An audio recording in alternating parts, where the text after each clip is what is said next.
And we're live. Welcome back to the LOOPcast. It's Tom, and Josh. We have the one and only Tom McCluskey joining the show today.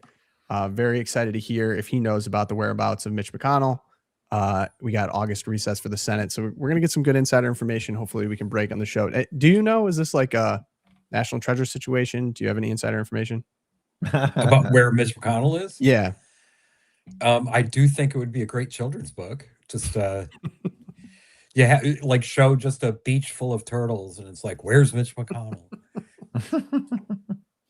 Sweet. Well, hey, we got a full show for you guys. And for those of you that miss Erica, don't worry. We actually had, she did an interview with Archbishop Coakley about this new documentary coming out with about Blessed Stanley Rother.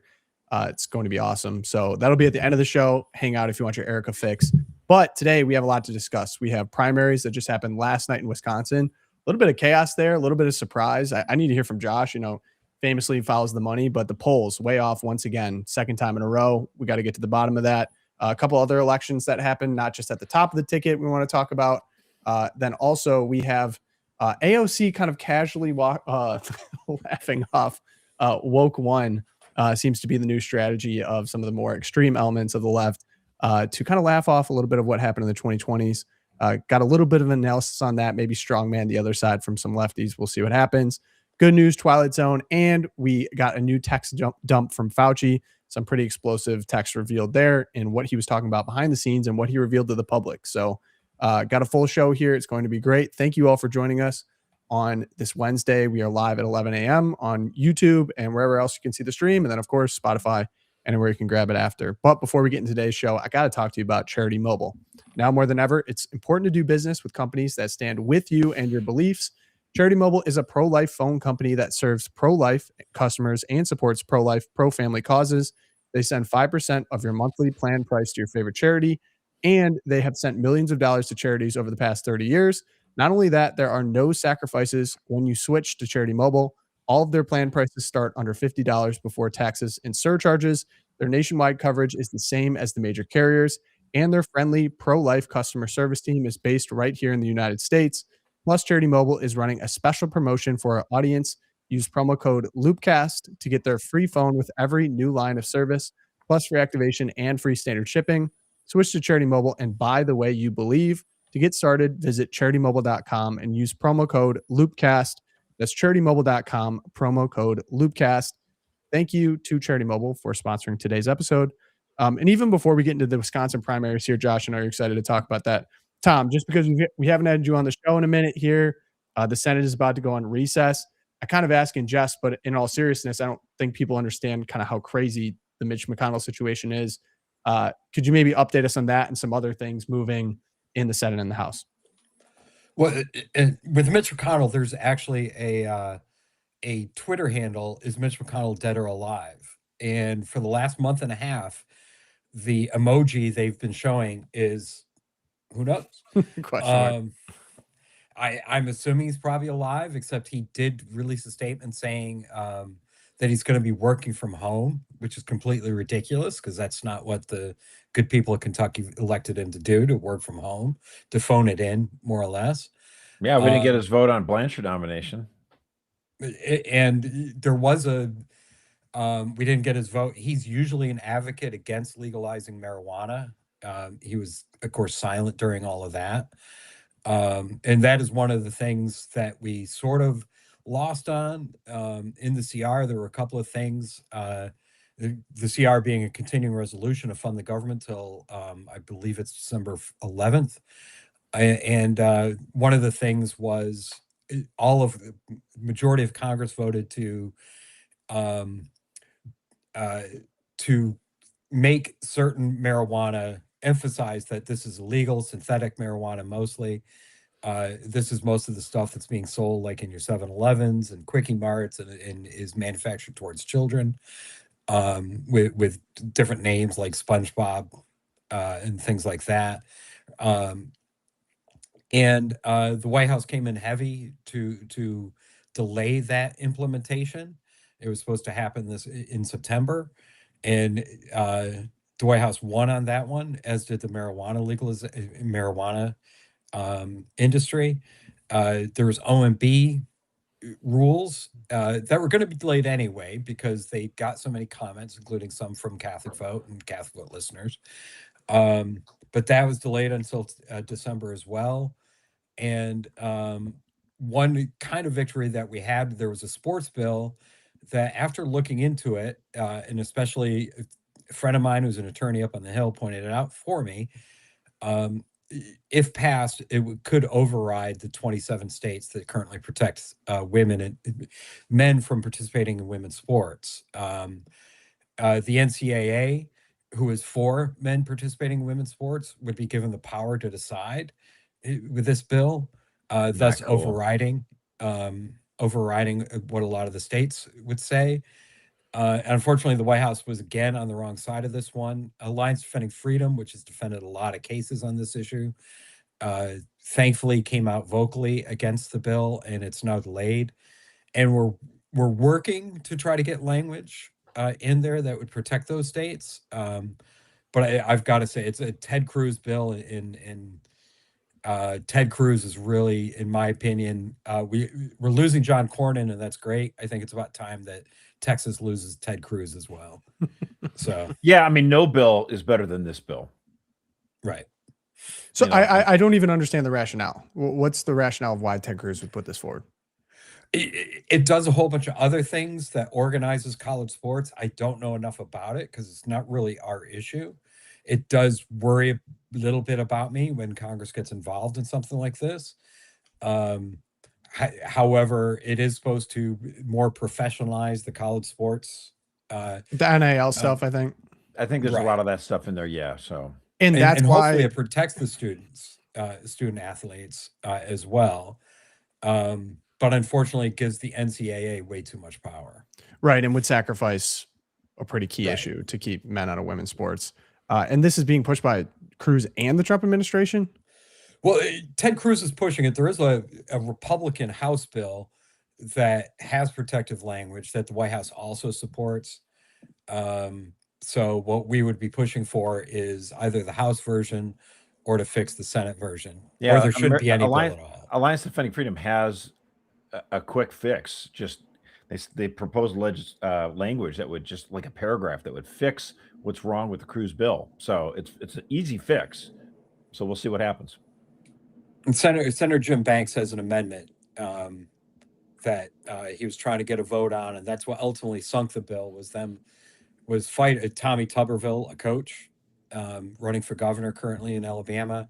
We're pushing for an amendment, and Josh Hawley, of course, was as well. And because that amendment was gaining so much steam by Republicans, they delayed the vote. Interesting insights there. Speaking because of, they wanted to get out of the door and get home for the August recess. So yes, got to get home. I mean, so here's Tuberville, Michelle Trefoya. She won her election. This is them at a Auburn game back in the day.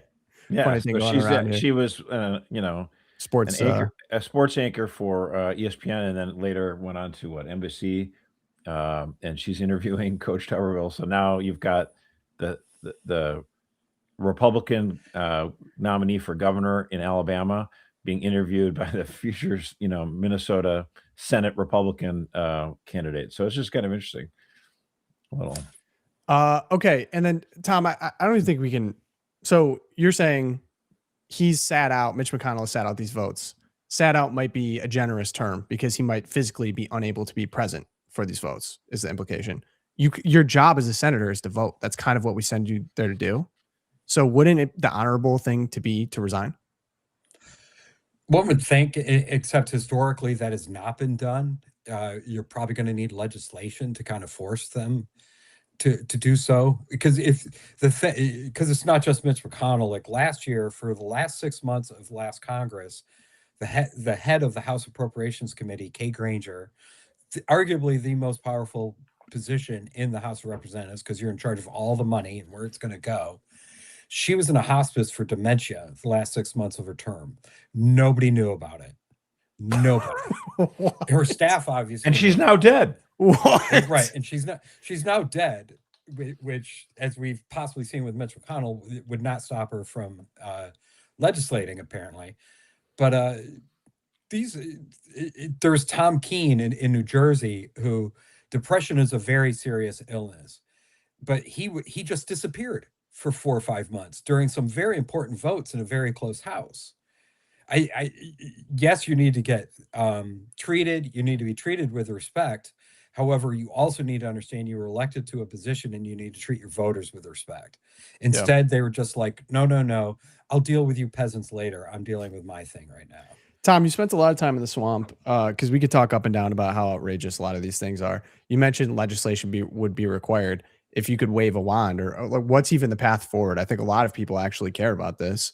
We want to see like a 80s too much type law passed or something. Like what's the actual, is there even possible solution here? Certainly. I mean, there's probably a couple. There is an age limit you could have, certainly. But that would have to come from the people who are benefiting, who are 90 and still hanging on to power. And it could possibly be a U.S. constitutional amendment would be needed for something like that. Well, for age limits, yes, but couldn't we do this?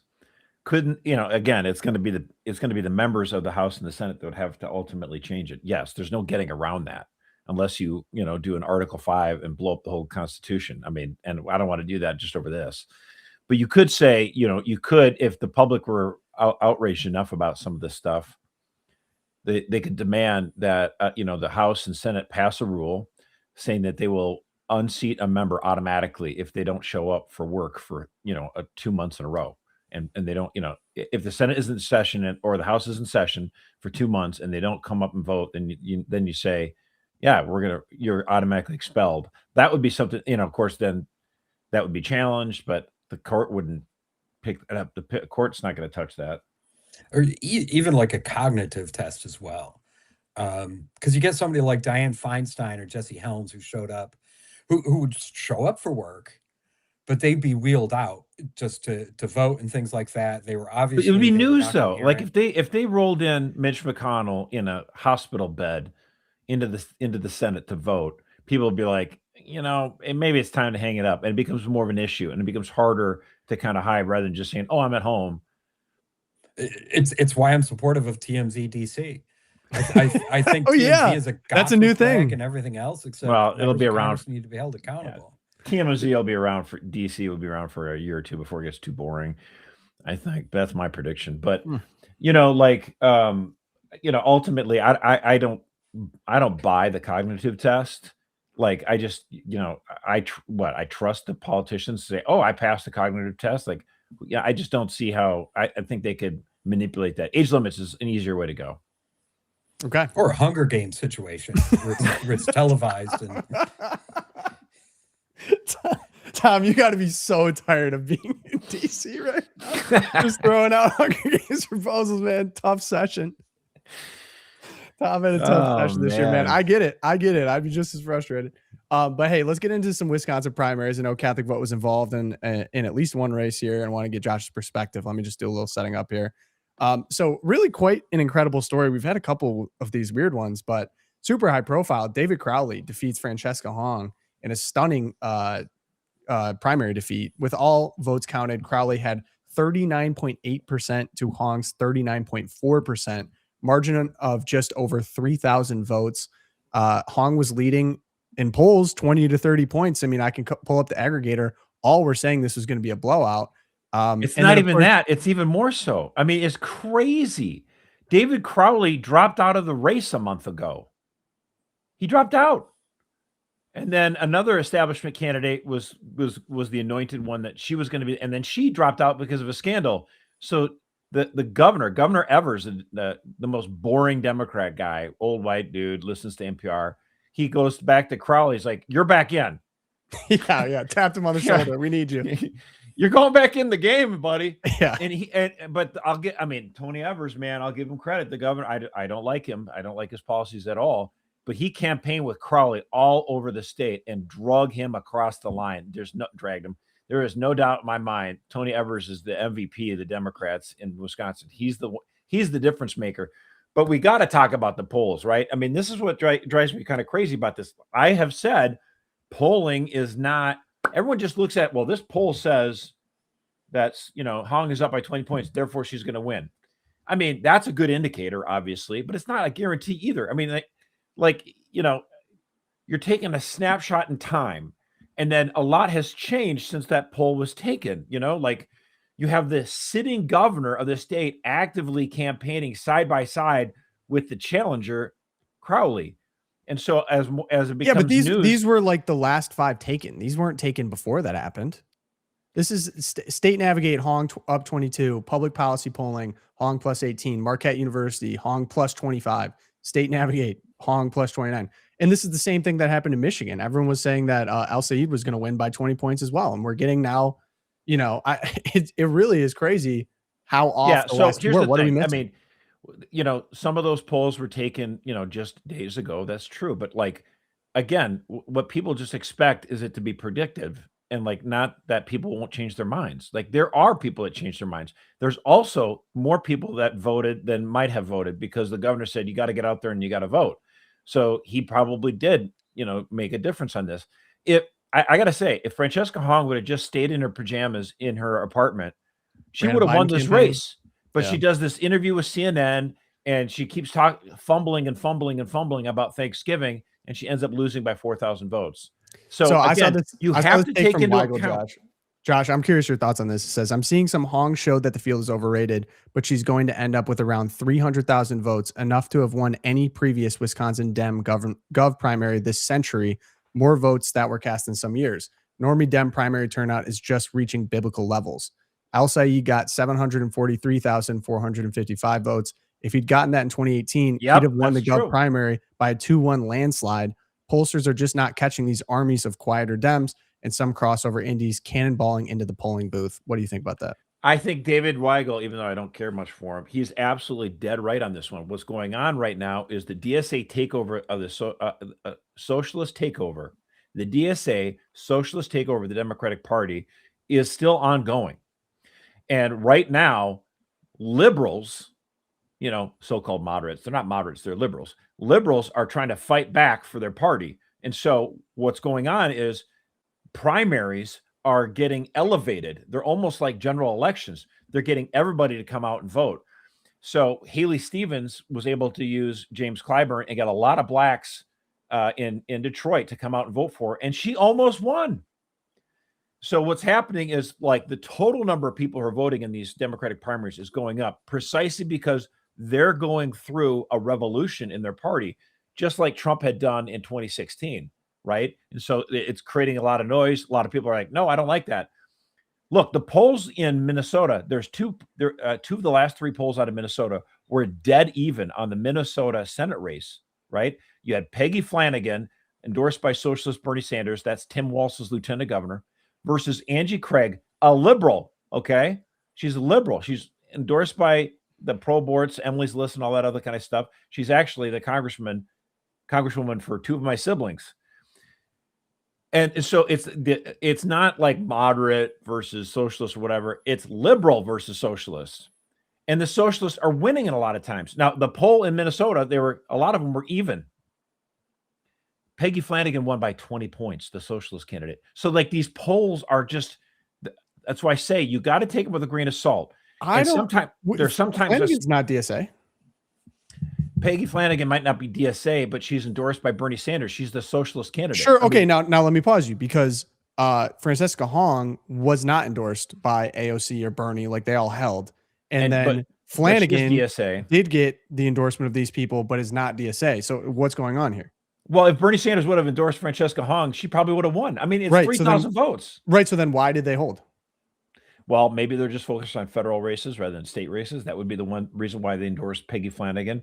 Bernie endorsed Peggy Flanagan and Graham Plattner. Here's the real question. Graham Plattner was up by 20, 30 points in all the polls, and the sitting governor, Janet Mills, dropped out. Maybe those polls were baloney. Maybe she could have won if she had stayed in the race. Yeah. I mean, again, and I would just say this. There's a lot of Democrats who are already, super excited that they're going to win in a massive blue wave because they trust these polls. Well, what if the polls are also wrong in Texas? What if Tallarico is not ahead in the polls? What if he's actually down by 5 points? You know what I'm saying? Like, so polling doesn't tell me that much. It's a snapshot in time, but it doesn't measure intensity. It doesn't measure, how many, the grassroots. It doesn't tell me how many people are actually going to show up. It's a guide, but you can't take it to the bank. And in fact, you need to look at what is happening on the ground. In the case of Wisconsin, the sitting governor campaigned with David Crowley for 2 weeks. That paid off. That made a difference. Now, Gretchen Whitmer, the governor of Michigan, endorsed Haley Stevens, but didn't campaign much for her. And so did the senator. He didn't really campaign with her. That might have made a difference. She, only lost by 1%. So, again, I always say you have to look at these things. There's multiple different factors. Polling on its own is not enough. Well, here's a factor that I think is worth considering, because people are trying to look now at the difference between Flanagan, who's really successful, is pretty much a blowout. And she was running against someone who is, maybe you can't say as liberal, but pretty liberal. I mean, Angie Craig is very liberal, right, for sure. The only thing she got dinged for was voting for the Laken Riley Act, which is hilarious. Like, it turned into kind of an argument over immigration, but she's got all the liberal bona fides. So let me pause you real quick on that, because Hong, I think that the calculus in my mind is she just was not a very good candidate. As you said, if she ran a basement campaign, it might've been better, but she's doing these things where she said, oh, I wanted to be a sports reporter, so I used to throw out crazy tweets. And her tweets were crazy. I mean, she was a chef restaurant. She had a restaurant. She was a chef. She ran on universal free childcare, free school meals, broader healthcare access, like one payer, 1 year moratorium on data centers. She had like Thanksgiving as a white colonizer holiday, like just the craziest stuff you can imagine, right? And all we're going to get into it in the woke one stuff, but she was very much like a woke one prototype candidate. And then Flanagan, you could say, yes, she's very liberal. Yes, she hit on immigration, which is closer to the home of the base, but she wasn't as flamboyant. You know what I mean? Nope, like she ran. You think she was just as flamboyant? You don't think that's she had the t-shirt that's like protect trans kids with like a knife, like she's going to come at you. She wore the hijab, like it's in campaign with Ilhan Omar. It's like, what? Why is a Catholic woman supporting abortion? Number one, but why is a Catholic woman wearing a hijab and like pretending like she's Somalian? Like, this is the most bizarre thing in the world. She's very, very, very, very left wing. Mm-hmm. Peggy Flanagan. Part of it is just that the Democratic primary voters in Minnesota are even more left wing than in Wisconsin. And in Wisconsin, you have a governor who's not complete psychopath like Tim Walz. You had Tony Evers, who went and grabbed, David Crowley by the back of the neck and dragged him across the line. Mm-hmm. So, I mean, again, there's a lot of factors in terms of why the victory happened, but it's worth noting just the sheer number of, as David Weigel said, normie lefty voters that came out and saved David Crowley and prevented the Democrats from nominating Francesca Hong. Francesca Hong almost won. I mean, 300,000 Democrats in Wisconsin came out for her. It's amazing. It's scary. So the DSA, if you're the DSA, you're like, that was a fluke. We could have almost won that. And that's not going to make them think, we've been repudiated. No, they won Peggy Flanagan. They won Troy Jackson / Grattan Plattner in Maine. They got Al Said in Michigan. And even if these candidates say, well, I'm not technically DSA, they're for socialism. They're for Medicare for all. They're for everything. They're for, taxing billionaires, all that kind of stuff that Bernie loves. It's all a joke. The socialist takeover of the Democratic Party is continuing. So that leads to an interesting conversation about the national effects, because you look at Michigan, Wisconsin, Minnesota. These are like almost a definition of swing states, Well, not Minnesota, but yes, the other two. Yeah. So, sorry, I can't think on what I was going to say in Minnesota, but yes, basically like Midwestern states. And then now the message is being sent to the federal level, Tom, and you're probably interacting with people on the Hill that are like, I guess maybe more on the right, but they're kind of watching this internal civil war on the left going on of finding their identity. Do they feel threatened? And do you sense a difference on the Hill between people that identify as liberal and then people that are now full DSA? Or do you feel like they're all pretty much the same? Well, one, I do feel like their policies are pretty much the same, because if you look at the majority of bills that Democrats fully support, it's socialist. It's the Medicare for all or some version of it.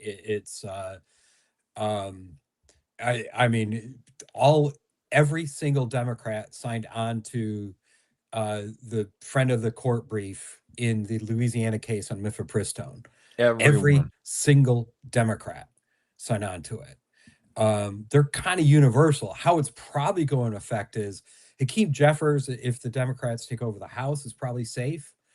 If the Democrats take over the Senate, or even if they don't, it's. I'm wondering who the Democrats in the Senate will choose as their leader, because Chuck Schumer is kind of seen as the old guard.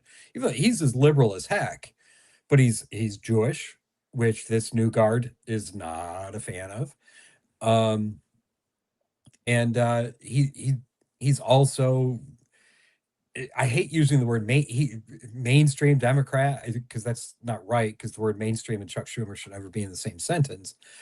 But Chuck Schumer tries to be an old-time politician, get things done. I got a question for you, McCluskey. Yeah.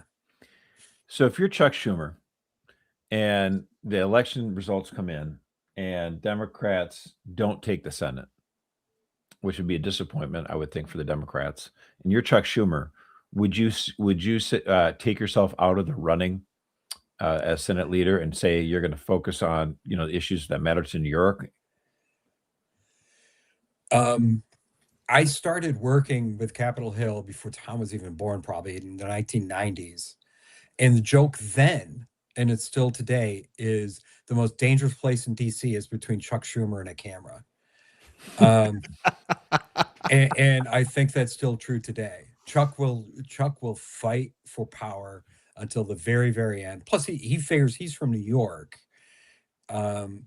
He thinks New York does, and perhaps it does. It's a pretty big state, but he thinks New York deserves to have a majority leader, as opposed to, I don't even know who they'd. I mean, Elizabeth, like Van Hollen or someone like that. Perhaps a Van Hollen might be seen as more reasonable. I just think crazy. That he's going to be vulnerable to a Senate primary. Like if AOC decides not to run for president, she could take him out in the Senate. Oh, I want to get to AOC today. I will bet if the elections do go a certain way, he'll stay as majority leader, but maybe not run for re-election. Fascinating. That would be the way to do it. So to round out what's going on, Tom Tiffany cruised. Basically, my read on it was he didn't even really have a serious opponent, so he got to just run as he would run in a general election. Yep. And I think that's a huge. I don't know. Would you say that's actually an advantage or a disadvantage? Of course, I think it can be a big advantage. He's stockpiling a lot of money, and I got to say, Tom Tiffany's campaign has been nearly pitch perfect. Obviously, barbecuing Francesca Hong over the turkey stuff, but now they'll focus on David Crowley, and he's got a lot of skeletons in his closet. There was a fake Twitter account he had under a pseudonym with a couple other people sending out tweets that were extremely gross and profane. I think a lot of voters won't like it. And again, I would just like it's funny, like the Twitter pundits are all like, well, this is over now. David Crowley's going to win. Tom Tiffany obviously lost. Tom Tiffany had a great salvo the other day, brought in former Virginia Governor Glenn Youngkin, talked about how Glenn Youngkin had done a lot of reforms on bringing the cost of housing down. How can we, streamline the regulations? How can we expedite permits and do it in such a way that drop the cost of a house like $40,000? Like this is the kind of issues that if Tom Tiffany continues to focus on, yes, I think he's got a great shot at getting elected governor. And I laugh at this idea that somehow Crowley is, just because he's not a communist doesn't mean he's, not a liberal. Like as somebody said, well, thank goodness the DSA candidate lost in Wisconsin. Instead, our next Democratic governor will be merely soft on crime, hard on business, and support abortion up till birth. Yeah. Like he's still a lefty radical. We got to push forward on this. And Tom Tiffany's bringing a lot of common sense. He's talking on the issues that matter to people. And I wish other Republicans across the country would look at what he's doing in his campaign. I have to say, I kind of appreciate the DSA. I saw a funny tweet. It was like Trump said that he agrees with the DSA that sometimes he wants to abolish the Senate too. But Tom maybe agree with that as well. A little bit. My brother-in-law, my former brother-in-law, my sister wised up, but a good guy. He was a good guy, except he was vice president of the New York Democratic Socialist Party.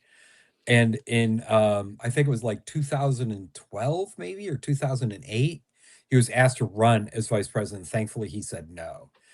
Vice president of the United States under that party's banner? Under the DSA banner. Oh, interesting. So I just find the DSA to be more honest.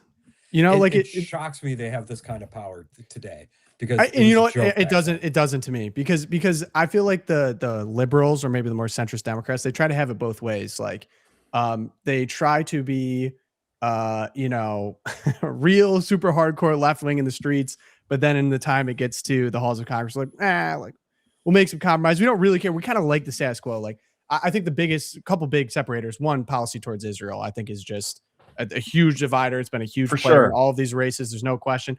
I really hesitate to go as far to say Jewish, but I think there's a lot of Americans left and right that really want to see our relationship with Israel revisited. And liberal Democrats really seem unwilling to move that direction. And the DSA is just pure, like, we got to cut it off. Like, we're not going to do anything. Some go further, but that's just the message I see on the ground. The other thing you said, and then the second is war. Hold on. The other thing you said, I think, needs to be highlighted a little bit more, though. I agree with all what you just said, but what you said before, that they're just more honest. And so, like Francesca Hong talking about how she hates Thanksgiving, and Abdul Al-Sayed saying he hates fireworks and he hates, you know, football's too toxically masculine or whatever. You know, there's a lot of left-wing voters who are like, yes, let's stop pretending we love America. You know, we hate it. You know, and you campaign with Hassan Piker, who says America deserved 9/11. There's an honesty there, and it's repulsive, but they're not full of crap. And in fact, what is happening now? Like, when she said that about Thanksgiving, there's a lot of left-wing voters who are like, just lie about it. Just lie about Thanksgiving. And then she's like, oh, yeah. I mean, it's my favorite holiday. I mean, it's such a joke. So this is why it actually leads to our other story with AOC. Yeah. She's saying, she's now realizing, oh, wait a minute, I need to lie. I got to pretend everything I said 5 years ago was all just a lie. All right. Before we get into that, though, I just wanted to add, congratulate the other fun race going on. So basically, Tom Tiffany needed to be replaced in Congress. So he left the seat open to run for governor. Michael Alfonso, age 26, ended up winning that race. In a crowded Republican field, he is Sean Duffy's son-in-law. He's married to the daughter of Duffy. And Trump endorsed, crowded field, as I said. He is going to represent the same congressional district, if he wins the general election, that Sean Duffy himself represented in 2019, 2020.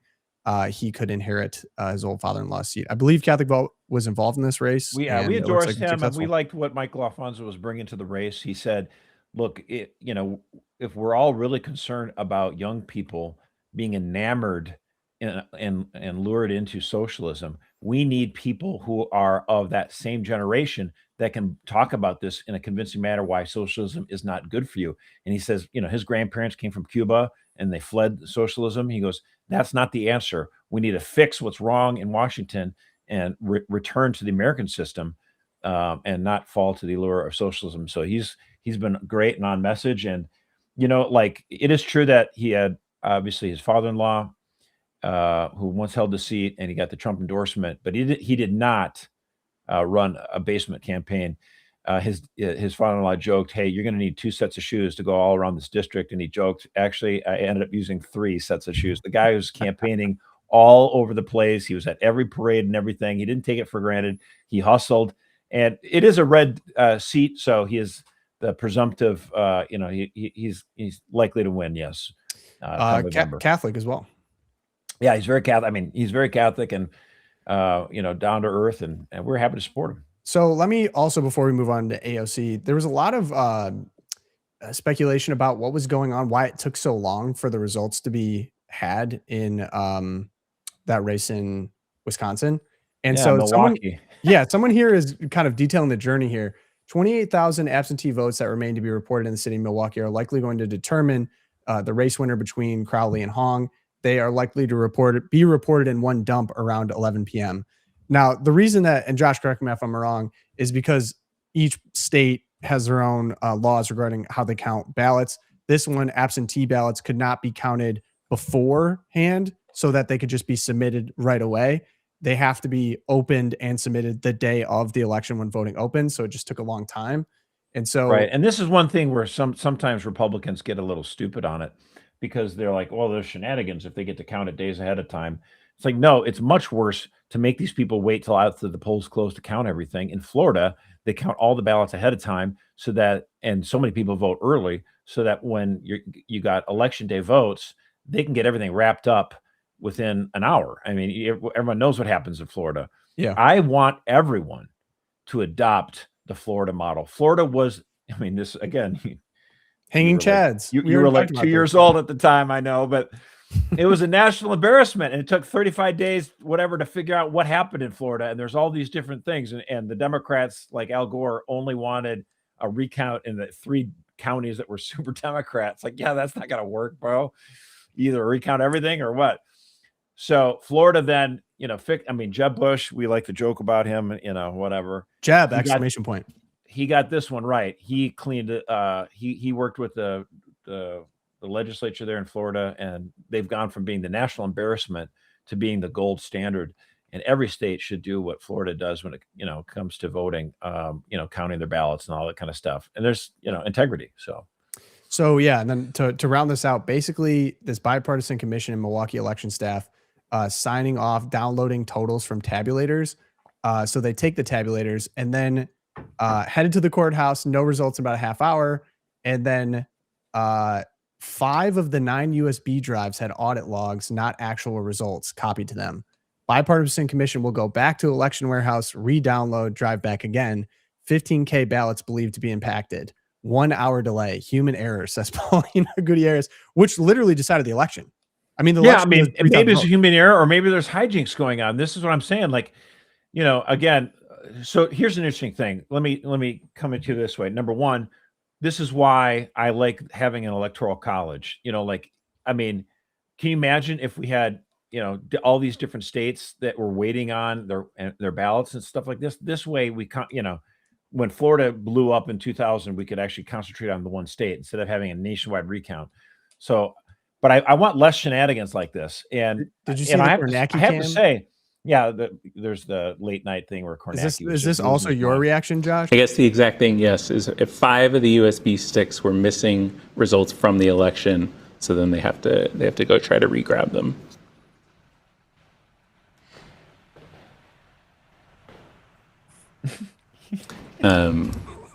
Yeah, and they're this guy's like a no. All the folks behind the scenes are talking about this as well. Live so on NBC, and he's just like losing his mind. Look, it's unfortunate. The folks behind the scenes here, you're saying? Yes. Are how do I ask this artfully?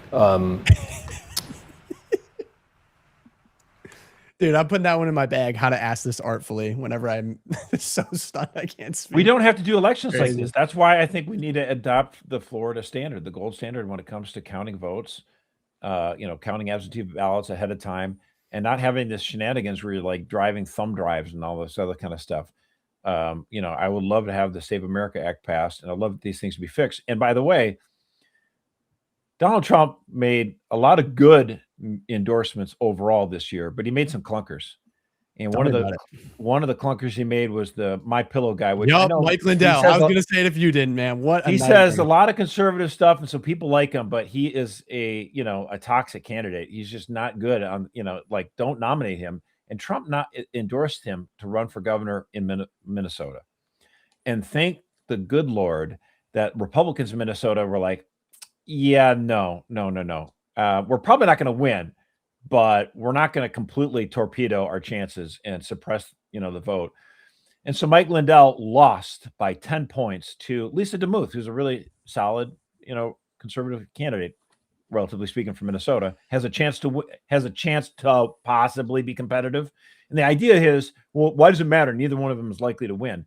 You want someone at the top of the ticket who's going to actually inspire people to vote and give you a sense that you might actually win, so that the other races down ballot, attorney generals, auditor, all the legislative seats aren't forgotten. But if you have somebody like Mike Lindell up there who's just throwing out verbal grenades and blowing up, and he doesn't have the talent like Donald Trump to pull it off, by the way, it's a disaster. And what does Mike Lindell say? He's like, oh, I think it's electioneering problems and something goofy, and he's challenging. He won't concede. Brother, you lost by 10 points. It's one thing in Donald Trump in 2020 when it was like a total of 40,000 votes over 3 states, like less than 1%, like, Arizona, Wisconsin, and Georgia. That's one thing. But you, brother, you're not even close. And another Trump endorsement. And look, I love Donald Trump as much as the main Democrat loves his cousin. However, down in the South Carolina Republican. Thank you. primary, Someone's got to say it, dude. This Darlene Graham thing is so weird. It's so weird. I hate it. It's one. It goes back to the privilege, like we're seeing with Mitch McConnell. I'm sorry, elected offices are not inheritable. That's what England does, baby. That's not what we do. And secondly, we don't know what our positions are. South Carolina has not had a good senator, in my opinion, since Jim DeMint, and that's like over a dozen years ago. In my opinion, this is my opinion, Catholic vote has not gotten involved in this primary or race. Ralph Norman has a solid record. Because he endorsed Nikki Haley prior is one reason why Trump kind of stayed out of the race. But Trump did say this morning, he's here like, I endorse all these guys. I endorsed her early in the primary because that's what her brother would have wanted, and out of respect for her brother.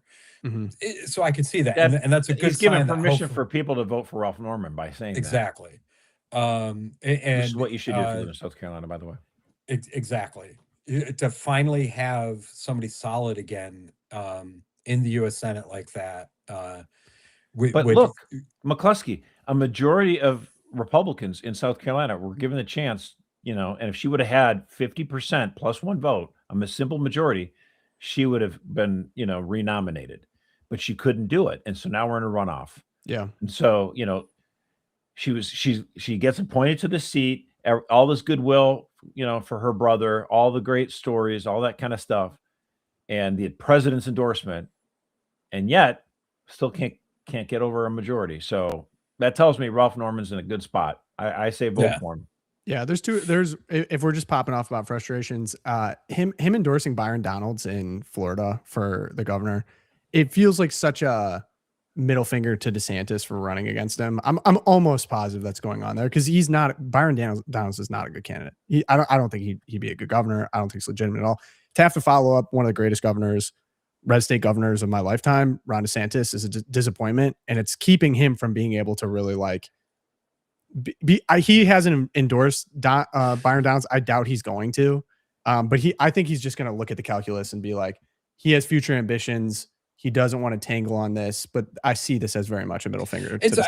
He wasn't a trailblazer, but I like Byron in the U.S. House. He was always there when you needed him on votes and everything else, and to speak out. And I could understand the endorsement there. Trump rewards loyalty, and Byron Donalds has played the long game, and backed Trump very early on. So I could see it. I know there's personal stuff, I think, perhaps, and it does sound like, I mean, you get into the Susie Wiles stuff and DeSantis stuff early on and stuff like that. I don't know and don't care about any of that stuff. For people that don't know, Susie Wiles, DeSantis fired Susie Wiles from running his campaign, and then she went to go. She certainly went on to bigger and bigger things. Right. All I'm saying is that I would give Byron Donalds a chance. Okay. And I would just say this too. We always talk about how we want term limits and all that kind of stuff. Like, this is a reason why term limits are bad. Ron DeSantis should be like governor there for the next 30 years. The guy's freaking amazing. The emperor of Florida, yeah. And Ron DeSantis was not a great member of Congress. That's true. He was not a standout or anything like that. As governor, he is easily America's best governor. He was not America's best congressman. Interesting background. The other one that's a real head scratcher to me is Vivek Ramaswamy in Ohio. I mean, he truly might makes squeak out a win, but it's gonna be a race to the finish. He is so reviled by people of my generation. It's outrageous. I saw him get booed at a Young Americans for Freedom because he's pro H-1B, and we're like, we are so tired of. And the crash out on Doge over like Americans being lazy and not going to math camp and all of that. It's just like, there's going to be a lot of conservatives who are going to look at the top of that ballot and maybe leave it blank. I'm one of them. I wouldn't vote for him if I was in Ohio. It's just amazing to think that Michigan might elect a Republican to the Senate and Ohio might elect a Democratic governor. It's just like bizarre. I think it's super. I mean, take what you want about polls, Democratic markets, but yeah, I don't think interesting so. I don't think times. Brown gets it. Interesting times. I hope you're right. Part of this, people make strategic decisions. So independent voters are like, okay, I'll vote for Amy for governor, and then I'll put Houston back into the Senate. So people make those cuts. I always have to remind myself that John Huston is a U.S. senator. The thing is, so many Talk people, about it. like, you have a situation where, so many people, the partisanship level has gone up. And so most of the people, vote all Republican. And then you got cities where everyone votes all Democrat. I think there that will are change. people that vote. That's my hot take, There are people that split their ticket and they vote for the Republican for governor and maybe the Democrat to the Senate or vice versa. And they're not as many as there used to be. But sometimes in a race like in Ohio, it might prove to be consequential because you might get a situation where they vote for the Republican for the Senate and they vote for the Democrat for governor and they balance their ticket that way. And stranger things have happened. So. Okay. So AOC's been on quite a run. If you've been paying attention, I believe she made a video in which she froze her eggs. I saw an announcement this morning. She broke up with her fiance and she is now going on and downplaying all of her personally held policies and the policies of people that are on the more extreme end of the left. I will play that rationalization on ABC. Here we go. As possible to win the Senate. So I've been focused on those legislative races. What do you make of those controversial statements? I'm sure you've seen. I mean, she's, the Thanksgiving dust up. She says she doesn't, still believe that, but, the abolished prisons, abolished police, which is also positions that have been taken by a lot of the progressive candidates who have won. How do you get around that? I mean, those are not positions that are supported by. Right. I mean, I think that a lot of these races, even right now, they'll have a tendency to be nationalized. Yeah. But these races ultimately are local, and all politics are local. My understanding is that Francesca Hong has made clear her present stances to her electorate. Yeah, she's moved away from a lot of that. Right, she's moved away from it. And I have a local city councilman that has this saying woke one was crazy. Woke one was crazy. Okay, that's and I think that what's important is that we have to assess what did the movement go too far with some of those positions? I mean, you briefly supported the idea of defunding the police. Well, I think that during this time and especially during COVID, there was a huge opening of the Overton window. We were shut down. There was some of the highest unemployment rates that we have seen because of those shutdowns. Yeah. And I think that the doors were really open in trying to entertain any and every policy that was going to get us to a better place. And I actually think that the discussions that were had in that time were quite fruitful. I think that when we talk about crime today, it's fundamentally different than the way that we talked about crime in bringing crime down, right? And I think that we all share in the goals of having as low a crime rate as possible. I think that, during lockdown, of course, rhetoric in that time is not rhetoric that we would use today. And I'm grateful that these candidates have the opportunity to present who they are to their electorate and what they're campaigning on in this moment. This is so full of crap. Apology accepted? No apology. There was no apology. And wasn't an apology. ABC's Jonathan Karl and everyone else out there in the mainstream media are going to carry water for this and say, "Ooh, we've got a new moderate AOC," as she, begins the process of, running for president in 2028. But I have to. It's all baloney. It's absolute joke. As Bishop Barron, thank you, Bishop Barron, for stepping up and pushing back against this. He says, woke one was not only misguided, it was cruel. One of the bitterest fruits of wokeism, he says, was the cancel culture that resulted in armies of people losing jobs, reputations, and careers because they didn't correspond to the reigning orthodoxy. He's absolutely right. It's not like, oh, oops, my bad. What are you talking about? These people were absolutely psycho against anyone who dared go against them. And what happened? Oh, crime? Hello? After George Floyd, the police, defund the police and police all around the country were taking a step back. Homicide rate went sky high. That means people were dying because of your policies. But Josh, it's not about the people hurt. It's about the friends you make along the way. Yeah, right. This stuff is how can you hold her accountable for something she said 10 minutes ago? I was trying my best to go find So basically, this dropped, and all of the normal people, like, this is a story of when politics gets to a level where you have broken through into like the normie sphere. And I think undoubtedly woke, I don't want to know what woke 2 is, but woke 1 truly broke through. Whether it was girls and boys, or sorry, boys and girls sports at like the local high school level, men and women's bathrooms, police, like there was a Seattle like zone in which people, like, I'll just go through some of the hits here real quick because I went back to try to remember. There was a 8-block cop-free zone after police abandoned the East Precinct. Lasted about 3 weeks and saw 4 shootings, 2 fatal, along with robberies and assaults before the police retook the area. Let alone that you allowed these protests to happen while shutting everyone else down because of COVID, which was bizarre and kind of strange. Yeah, crazy. The whole defund the police movement in general actually did cause real damages to police departments and then was repudiated at the ballot box. It was not a convincing argument. Many places eventually reversed, Minneapolis being one of them. This is a fun example. I remember the Chicago's teachers union to put out a tweet. Oh my gosh. The push tweet to that lives reopen forever. schools is rooted in sexism, racism, and misogyny.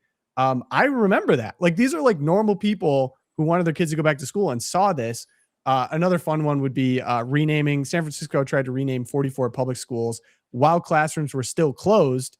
The school board met to strip names such as Abraham Lincoln, George Washington, while schools were closed. Talk about missing the point. Leah Thomas and the NCAA, of course, we all are familiar with that. Youth gender mutilation becoming totally institutionalized across the country before we had any evidence to support this at all. I mean, it was all totally experimental, but then hook, line, and sinker, everyone vaccine. And remember, the religion. FBI went after Catholics as well as PTA parents. I mean, the official government, the federal government's role was very heavy in this as well. I mean, these people declared a country to be irredeemably racist. They fomented mob violence. There's a massive crime wave across the country. They declared war on law enforcement. They ruined people's lives. All the Black Lives Matter, all the, COVID lockdowns, that kind of stuff. And then they're like, oh, whoops. I mean, that was so long ago. These are the people that pretend like slavery was yesterday. Like, we're not going to let them get away with this kind of crap. They're so full of it. This is like 4 years 2020 ago. was so long ago, but let's talk about 1619 like it just happened. Yeah. Like, give me a freaking break. So I went to go find some of the lefties that I think are trying to rebrand that kind of just allowed the craziness to happen. I got Derek Thompson. I think he wrote did he write the book on Biden? He's kind of like a lefty intellectual, I guess. What would be the Republican equivalent of Democrats deciding that woke 1 was crazy? I think it might be something like a party-wide acknowledgement that their party leader, now polling at record lows, really did lose the 2020 election and doesn't deserve kingly fealty while he rakes in billions in crypto schemes as inflation rises and Iran squeezes the Strait of Hormuz. So I think conservatives are right to be miffed about lefties saying haha whoopsies about some of the worst SJW nonsense of the early 2020s. The bigger story, I think, isn't Democrats letting go of woke 1, but rather the Republicans' amazing inability to let go of the $1 million anchor dragging down the party. And then Maddie Iglesias, same deal. The mistakes of woke 1, people expressing very strongly held, very simplistic opinions about complicated issues based on peer pressure and superficial memes without bothering to learn anything about the topic on hand, just continue today on new subjects rather than policing. So is it all kind of, I guess I'll just say, like, I remember, like, I have not forgotten. It wasn't that long ago where like every major institution, universities, hospitals, corporations, school systems, sports bodies, city governments adopted so much of it. If it was just this kind of insignificant whoopsies, why did all of these places adopt it within a year? And why has nobody been held accountable? Right. And or even an apology from any of these people? Fauci is their god. And here's a guy, and I know there's stories about him we want to touch on too. But everybody applauds this Anthony Fauci and even Joe Biden, how he saved lives and everything else. Nobody's been held accountable. And part of that is on us and on the Republicans for not holding them accountable. Well, we're starting to with Fauci. With not enough. Yes. Not enough. But, and we had a vote to hold Trump. him in not contempt. Enough. We had a vote to hold him in contempt. We're starting some of this stuff. Okay. Not enough. Something like Not Arctic Frost. I think on the Catholic memo, there has not been enough. Right. Supposedly FBI people were fired. Who? It's been Yeah, a couple right. years now since they supposedly been fired. We should be able to know their names by now. So, what was it gonna? Basically, I think you mentioned it too, Tom. Like, that's not a real apology. That's like the new ran by a focus group answer to try to reposition under. And even in the Derek Thompson thing, I think the Trump administration has done a number of very corrupt things. The wars has been a disaster, in my opinion, and inflation's been bad. So there's real like economic populist arguments to run under. But I don't think that this is a sincere apology at all. And if anything, I just wish you would come out and be more honest about it, as some of the DSA candidates have, of like, oh no, we believe this, but then run the economic populist arguments as well, because they're finding success against what's been kind of a flailing right on a lot of the affordability, kitchen table type issues. Like, basically, I don't want this, because all of this are just like, this is failures of the left. And I think it really is. But I was curious to put in front of both of you, this was making the rounds as well, like potentially real failures of the right. And this is coming from people that I very much disagree with on their approach to the Iran war. This is John Pottertz and the Commentary Mag crew, who have been very supportive of the Iran war. I'm curious what you think about their analysis at this point from Republicans running in midterms. John Pottertz. His poll numbers stink. The war's poll numbers stink. The war's poll numbers are starting to stink among Republicans. This is the major commitment of his first term, and it's failing. And so he and the Republicans are going into the midterm elections with absolutely no positive case to be made about the last 2 years of governance, aside from the passage of the One Big Beautiful Bill, which doesn't seem to have much in the way of electoral legs, since you don't hear anybody on the campaign trail talking about the greatness of the One Big Beautiful Bill. And the tariffs are in question. The ballroom has been frozen. The ICE is now sort of quieted down its public raids. His numbers on immigration are bad. His numbers everywhere are bad. I disagree on that. And in the end, this is all going to be the fault of refusing to do the right things to win the war. Because winning the war would have all sorts of ancillary benefits you can't entirely guess at.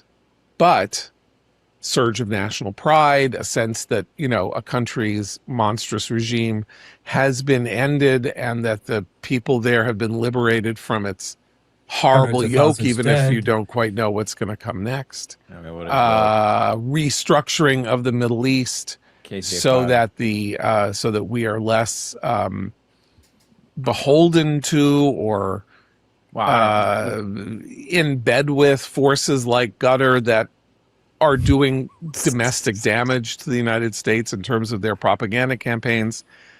I don't know what. He knows about propaganda, but losing is the war. Losing is the end of everything. Like this. So, well, I mean, there's a beautiful moment of unity with me and John Pottertz right up until he said, "We didn't do what we needed to do to win the war." I'm like, maybe we shouldn't have gotten this war to begin with. I'd love for him to say, "What do we have to do, John, to win this war?" War crimes. Like John is going to say, hitting civilians. We're going to need people on the ground. Boots on the ground. We're going to have to hit civilians. We're going to have to all the reasons why we didn't want to get involved in this war to begin with, because to go all the way, nobody wants to do that. I mean, and I'm not advocating to do that. The current situation in stalemate with Iran is a drag on the Republican ticket, on the Republican, all these Republicans running.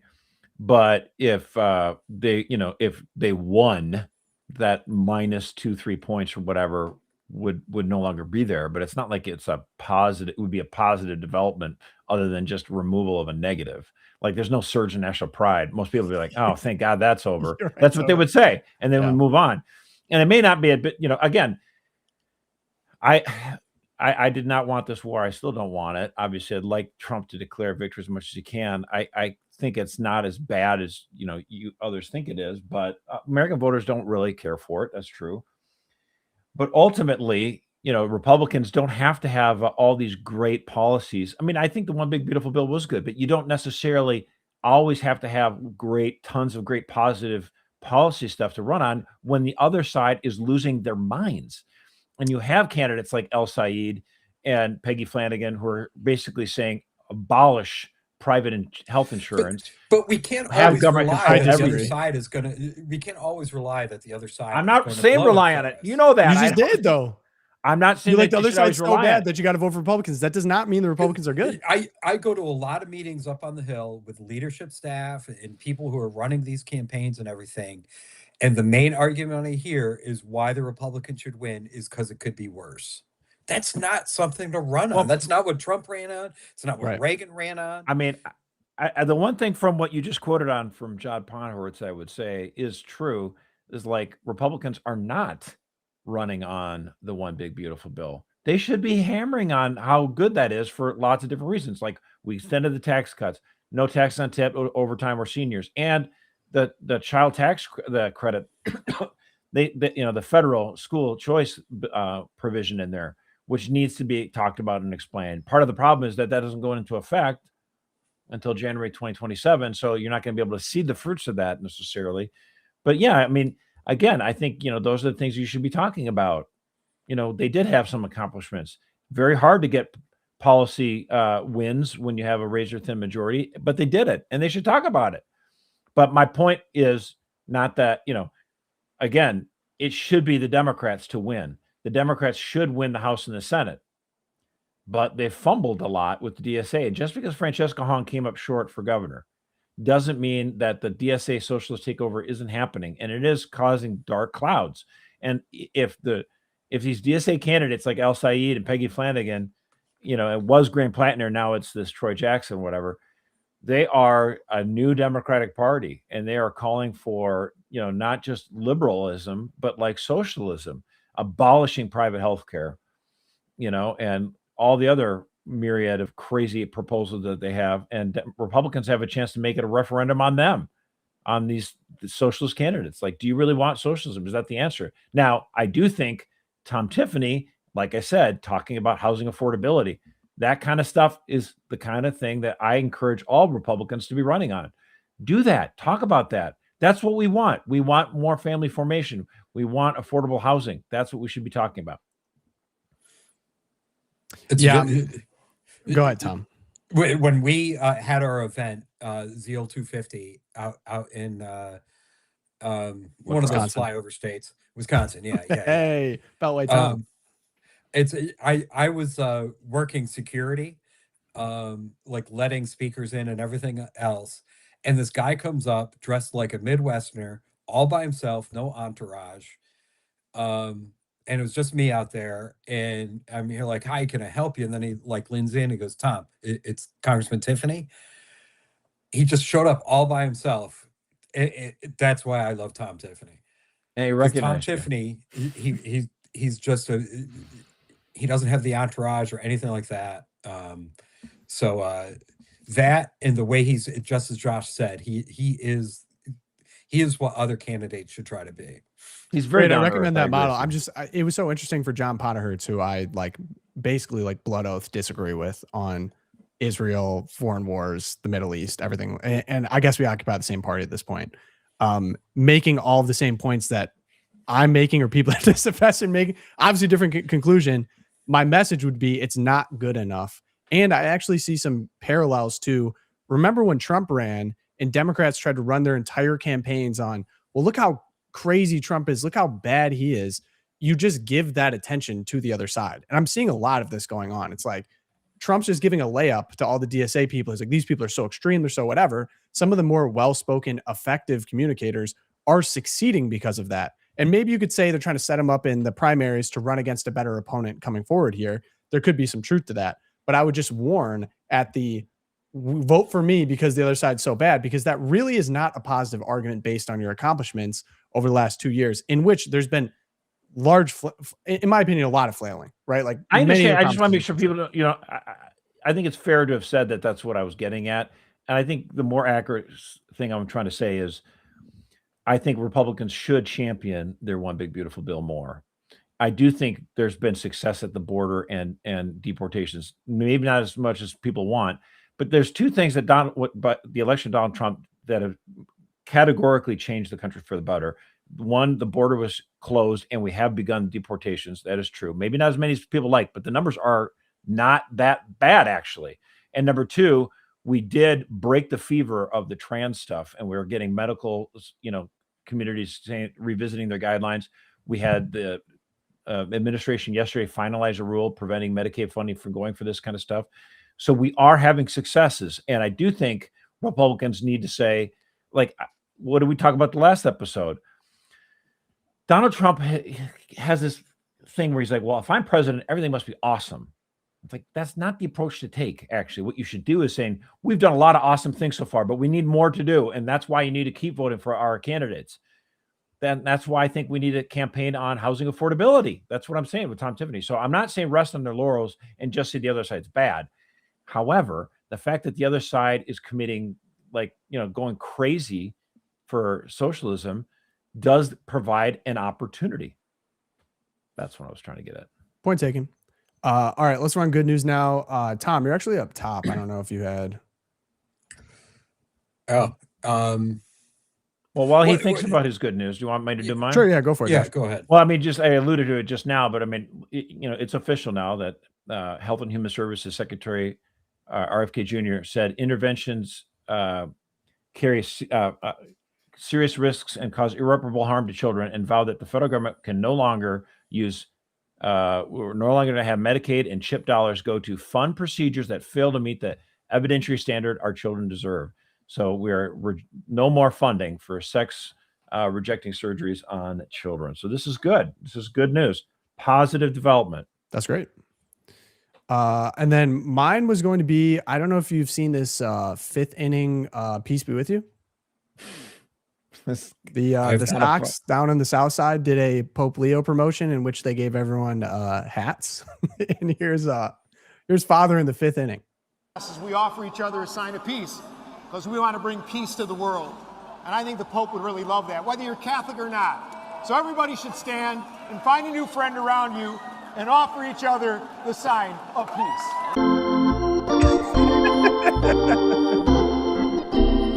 Dude, everyone's doing a little handshake.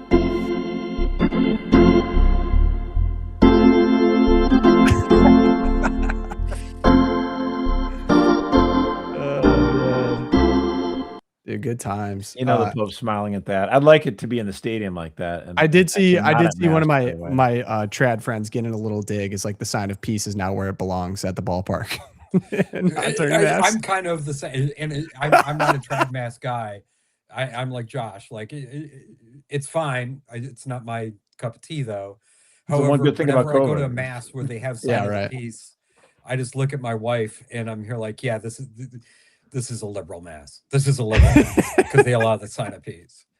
Yeah, totally. Well, and it's also just like, it's wrong. But I mean, this is good. I think it was kind of cute. Very fun. I think Pope Leo smiling. I think the good Lord found this good. I don't think it's irreverent or anything. I think it's kind of fun. The Pope hats. Yeah, the Pope. You thought there was a problem with the Pope hats? Nah. Not a huge fan.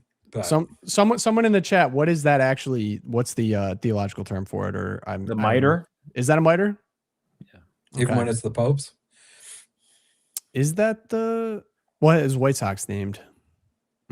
Is it? Yeah, Tom, is this like your version of the Met Gala when they did like a Catholic themed Met Gala and they were like dressing up in all the drip? Well, you allow the camel's nose into the tent.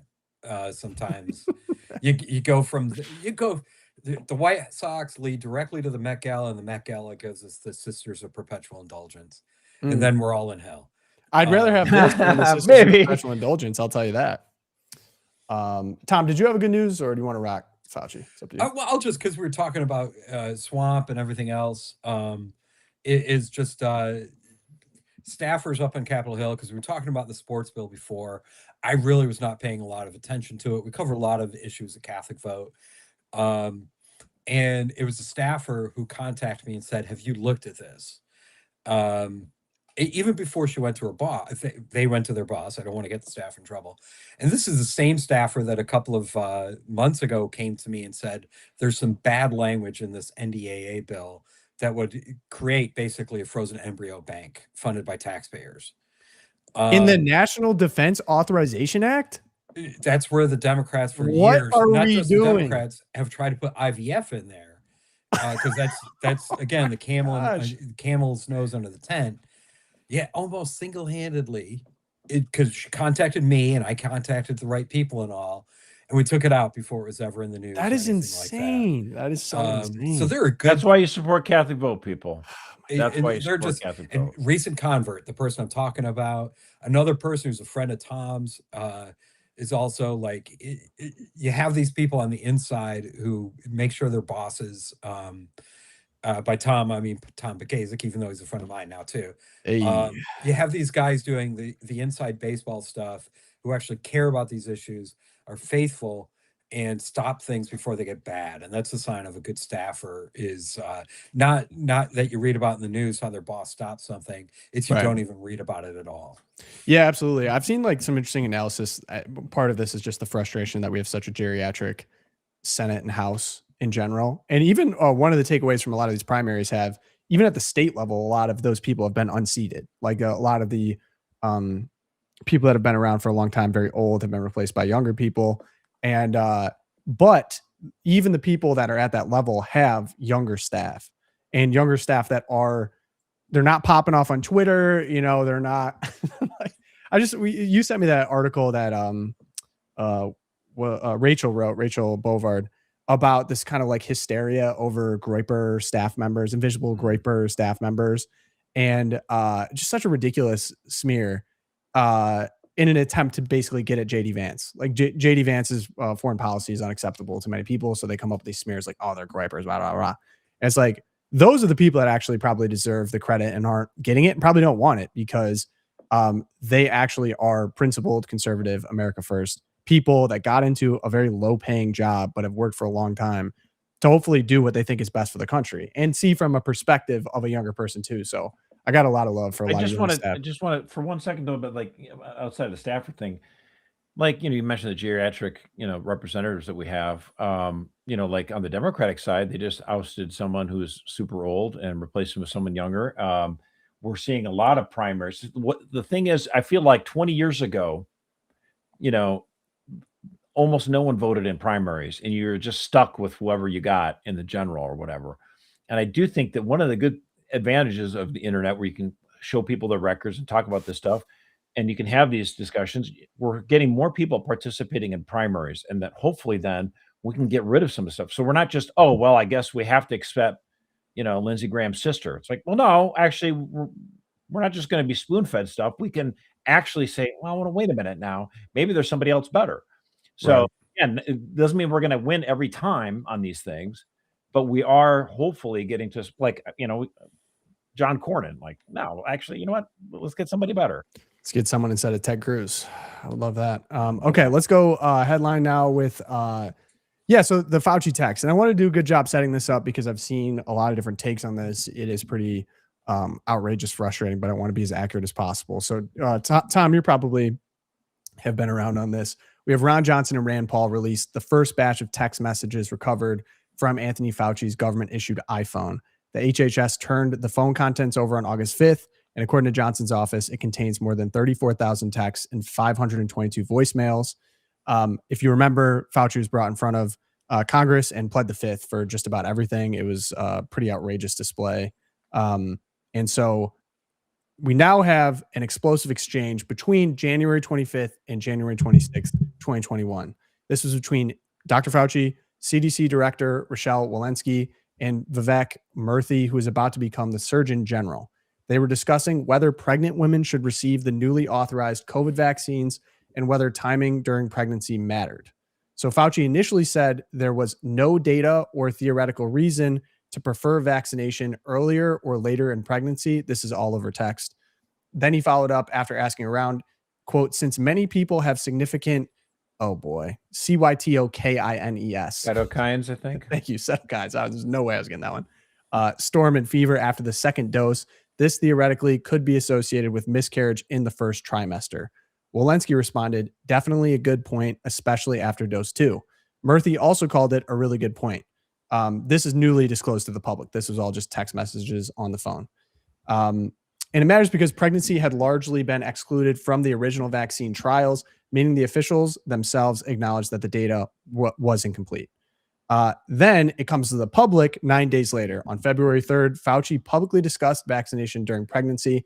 His message was more than 10,000 pregnant women had been vaccinated and regulators had found no red flags. Then on February 10th, he said approximately 20,000 pregnant women had been vaccinated, quote, with no red flags. This is basically why it's controversial, because privately he's saying, theoretically, talking between doctors, there could be problems. We don't know because we don't have the data, but there's reason to suspect that, there's a connection here with miscarriage. But then he publicly comes forward and says, there's no red flags. There's no reason to question at all. Now, I want to also say another thing that was revealed that makes it even crazier was on January 26th, Murthy tells Fauci and Walensky that the World Health Organization had advised against giving Moderna's vaccine to pregnant women because of the lack of data. Murthy tells them that he worries that the WHO's recommendation could create a, quote, flurry of questions. Yeah, Fauci responds that pregnant women should weigh risks and benefits. Murthy then says he was surprised the WHO issued such a strong recommendation because it could be, quote, potentially quite damaging to public confidence among pregnant women. Well, Walensky then said she'll flag the issue for the next ACIP meeting, ACIP. So, outrageous. The thing you got to remember, if you or a pro-life organization said anything that they just said on text, they lost their Facebook page, they lost their X account because this was before, it's their Twitter account because this was before Elon bought it, and they were shunned. You would have been laughed off the media if you try to say this in the media, because some people did. I know when I was at the March for Life, we were trying to say, like, you need to be cautious here. It goes back to the woke stuff, and that there have been no repercussions, and that they so casually just dismissed it, that, yeah, maybe there might be some miscarriages, but we don't want people to lose confidence in this vaccine that doesn't even do what they say it does. Right. I don't think I could say it better than that. That was perfect. Yeah, words fail me. I mean, these guys, but here's one thing, and maybe this is the thing that's so frustrating with Fauci, is if you were confident in how you acted, clearly you went on every news show, you soaked up all the praise, you wrote in your diary how much you loved being on all these shows and your reputation, and you were proud of how you acted, then you have no reason to hide. You got a presidential pardon. You could go in front of Congress and be honest and say, we had these concerns, we didn't have the data, here was the conversation that I had. Like, it's not like he thought this wasn't going to come up. Obviously, this is one of the most contentious health issues of anyone's lifetime. It's just the lack of honesty. Like, if you believed in it, stand by it. And you owe it to the public because you shut down the public based on your, quote, science, that you're not willing to reveal to the public the process and how that's even created. It's actually anti-scientific. It's authoritarian. Yeah, and by pleading the fifth, and silencing dissent and all this other kind of stuff, it's created a storm where people don't believe anything really from the government.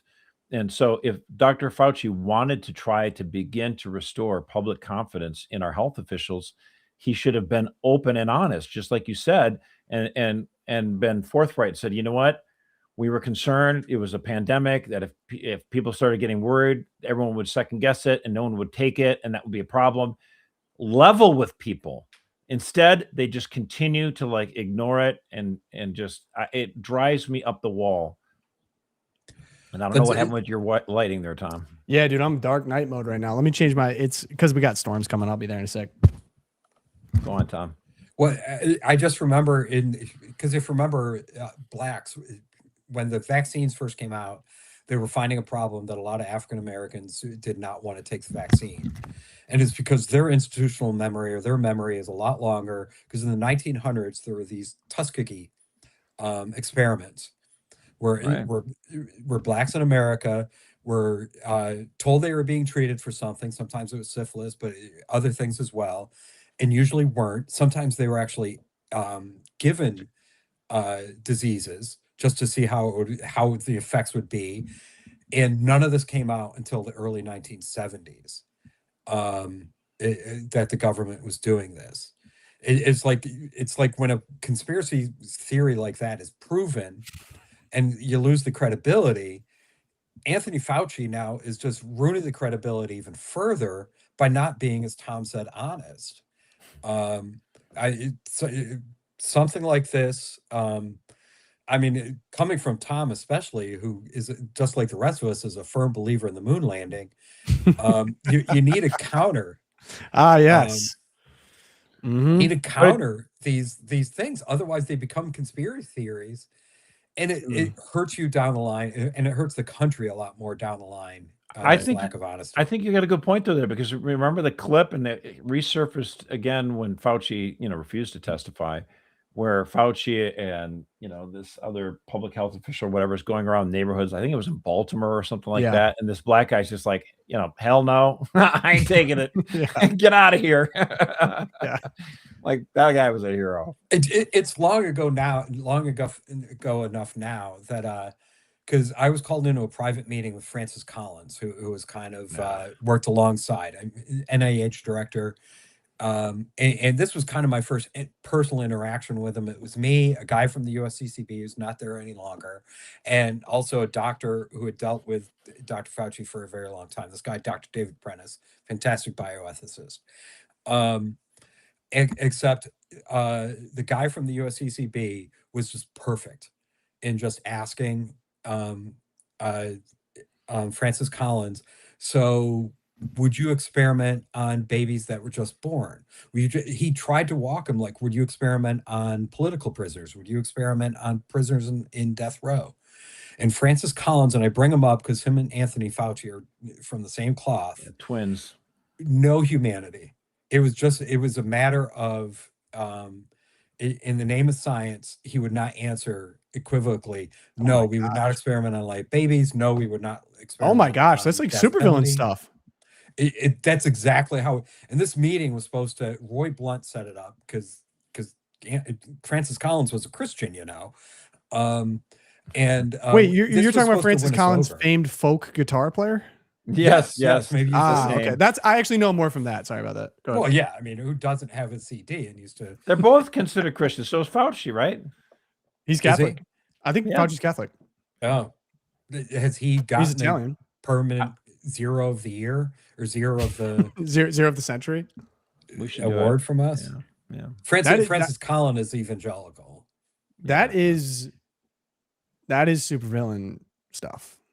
It was. I was just shocked and couldn't really talk about it. I figure it's enough time now have passed. He's out of government. Roy Blunt's out of government, and the guy from the USCCB isn't there any longer. And Dr. Prentice, he's a folk. He's been fighting this fight for decades. He wouldn't mind. All right. Well, speaking of fights, we've had a lot of people email in about this video in particular. Here is Governor Maura Healey in Massachusetts. She is signing a bill for abortion up to birth, surrounded by all women. The rationale is sign this law on August 10th, removes virtually all remaining restrictions on late-term abortions in the state, allowing abortion up to the moment of birth, passed based on a physician's judgment. You want to hear the title? This is always my favorite part. Prioritizing Patient Access to Care Act.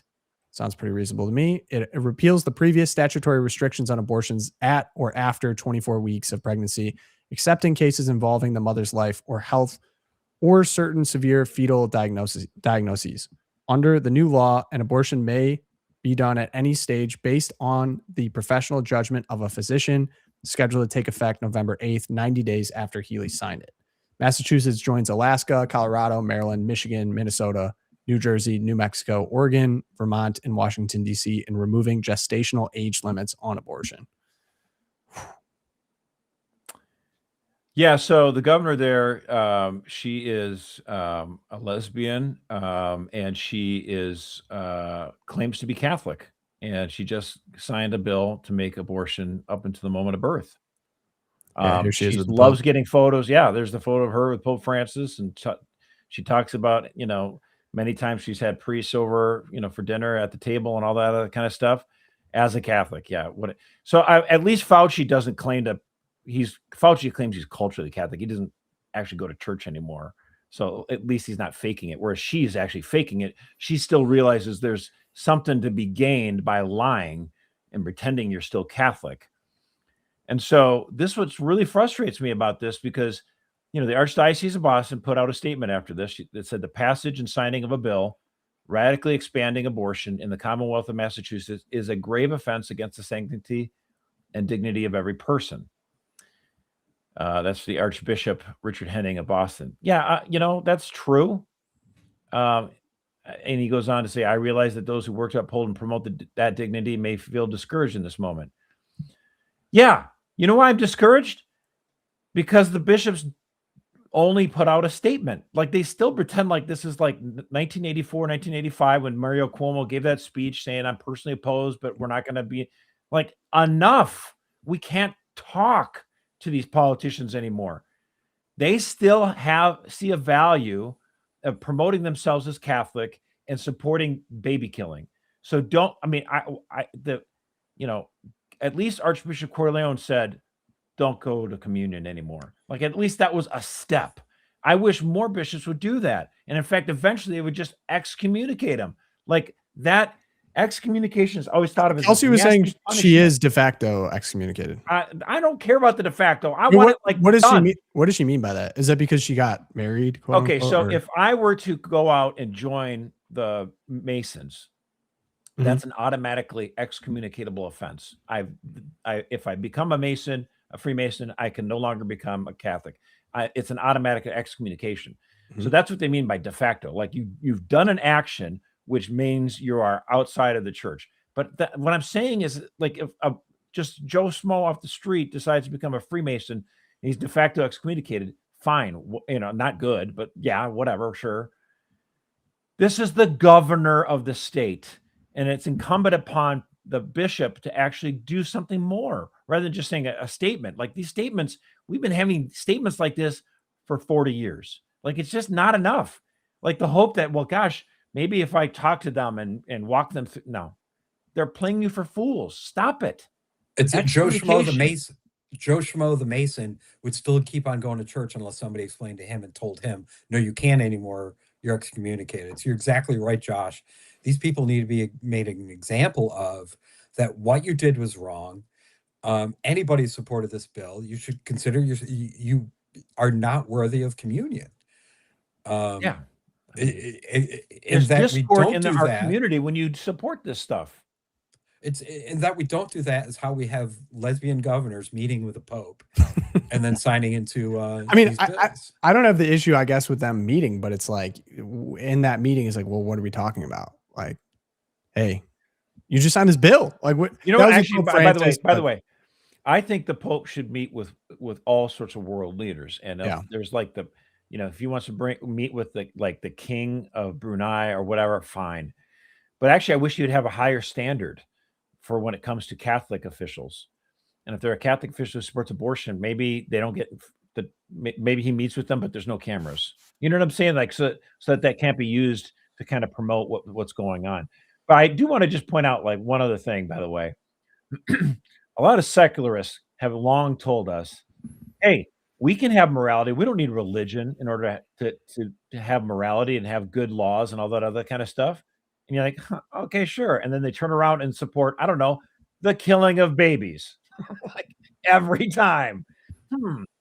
I'll stick with religion. Thank you very much. These people are psycho. Like, killing babies. Like, this is the worst thing ever. Well, so here's kind of a crazy situation, and this kind of gets to Tom. We actually haven't talked about this. Like, at this point, it's up to the states, and so you get this kind of state by state kind of jujitsu between laws and people traveling across borders. Like, Dobbs was, of course, amazing. I never thought it would happen, but it still leaves a hole. And so we have this abortion or surrogacy story is just so crazy out of Texas. Looks like Ken Paxton's actually fighting to save this kid, but let me share this. Well, the fact that it got surrogacy itself is, of course, wrong. Yeah. But now that the child exists, we need to do everything we can to save it. So also, many layers. What Dobbs did not throw it back to the states. Dobbs threw it back to the legislators, be they state or federal. And it'll be very interesting. What's interesting about this case is because Texas is also involved in a case similar to Louisiana, where they do not allow the abortion pill, except the abortion pill is being flown in from like California and other states. And there, the federal government, the Justice Department in the Louisiana case, is backing California in being able to send the abortion drug into Louisiana, even though Louisiana bans the drug. So here is a case where Texas law sees the surrogate mother as the parent, where I don't believe Alaska law does. Right. What a mess. I mean, so just a basic it's- summary of so a California couple demanded that the surrogate mother that they paid abort the baby that the surrogate was caring for them, named Gabriel, after he was diagnosed with a heart condition called HLHS, and it is treatable. The surrogate mother refused. She offered to adopt and raise the baby. They are now at UTSW in Dallas, which has a near 100% success rate for treating this type of heart condition. Despite this, the parents are demanding that the surrogate give the baby to them in California after Gabriel's born. What will they do to that baby there? Palliative care, which for those that don't know, it's a euphemism for just like keeping it comfortable while it dies. Basically, it's murder infanticide. The Texas Attorney General's office now is saying, okay, we want to try to intervene because we can, the treatment's available, we can save the child, and we don't want to let the baby go back to California, in which they could just basically commit infanticide by letting it die. Well, even if the baby is cured, I'm not familiar with it. Even if the baby is cured, it should not go back to the parents now, in my opinion, because the parents wanted the baby killed. To me, that should automatically disqualify you as being a good parent or not. Yes, for anyone ever. Perhaps. I mean, Tom with the strong take there. There might be some parents like, oh, I could kill you. But when you actually advocate to do it and go to the court to do it, maybe you shouldn't be a parent. So I applaud what Ken Paxton is doing. It's a messy situation. And it shows why the Catholic Church is right when it comes to surrogacy and IVF and egg harvesting and commodification of women and children.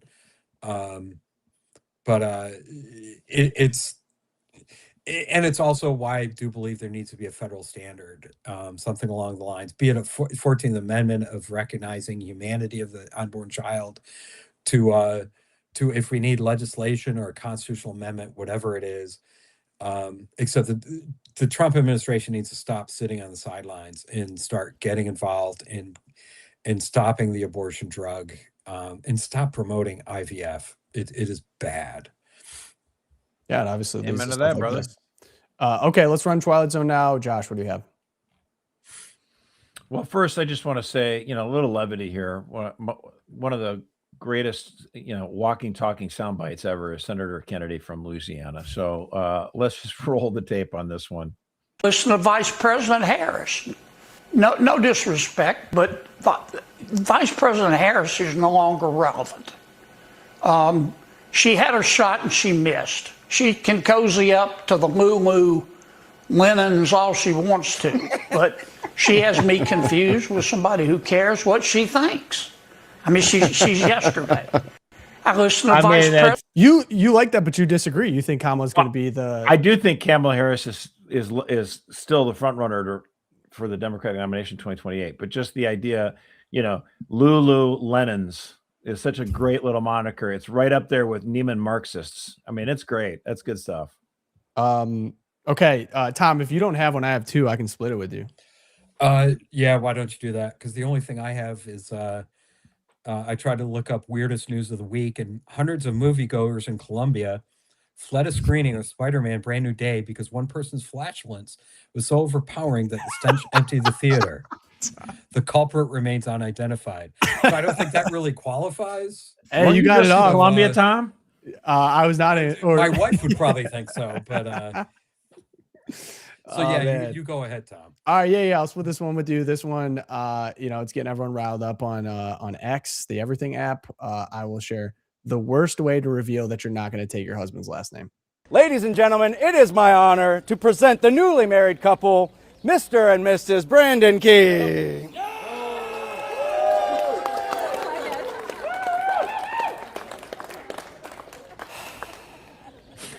Mr. Brandon Key and his wife, Regina Alui.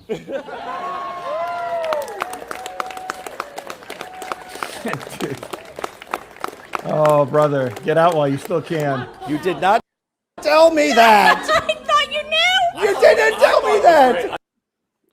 Now, I'll paint a picture. I'll paint a quick picture for people who are maybe listening on the audio. This has been making the rounds. First problem, it wasn't in a church. It was in some courtyard. Second problem, I think I saw what death looks like in a new husband's eyes when this new bride did not reveal to the officiant, whoever that is, that she's going to be keeping her last name, not taking on the last name of her new husband. And yeah, just an awkward. Yeah, I love that the officiant took a big deep breath too. Like he was mad. Well, you saw the eye roll. I mean, yeah, she killed his crazy. flow. Like he's like, I was all prepped here, and you did not tell me. Yeah, So I always find that fascinating. So you're not going to take the name of your husband, but keep the name of your father. Okay. Oh, interesting take. I That's a haven't good heard that point. one. I like that one, Josh. Is there any rationale? Maybe someone in the chat has one to not change your last name to your husband's last name. That just seems insane to me.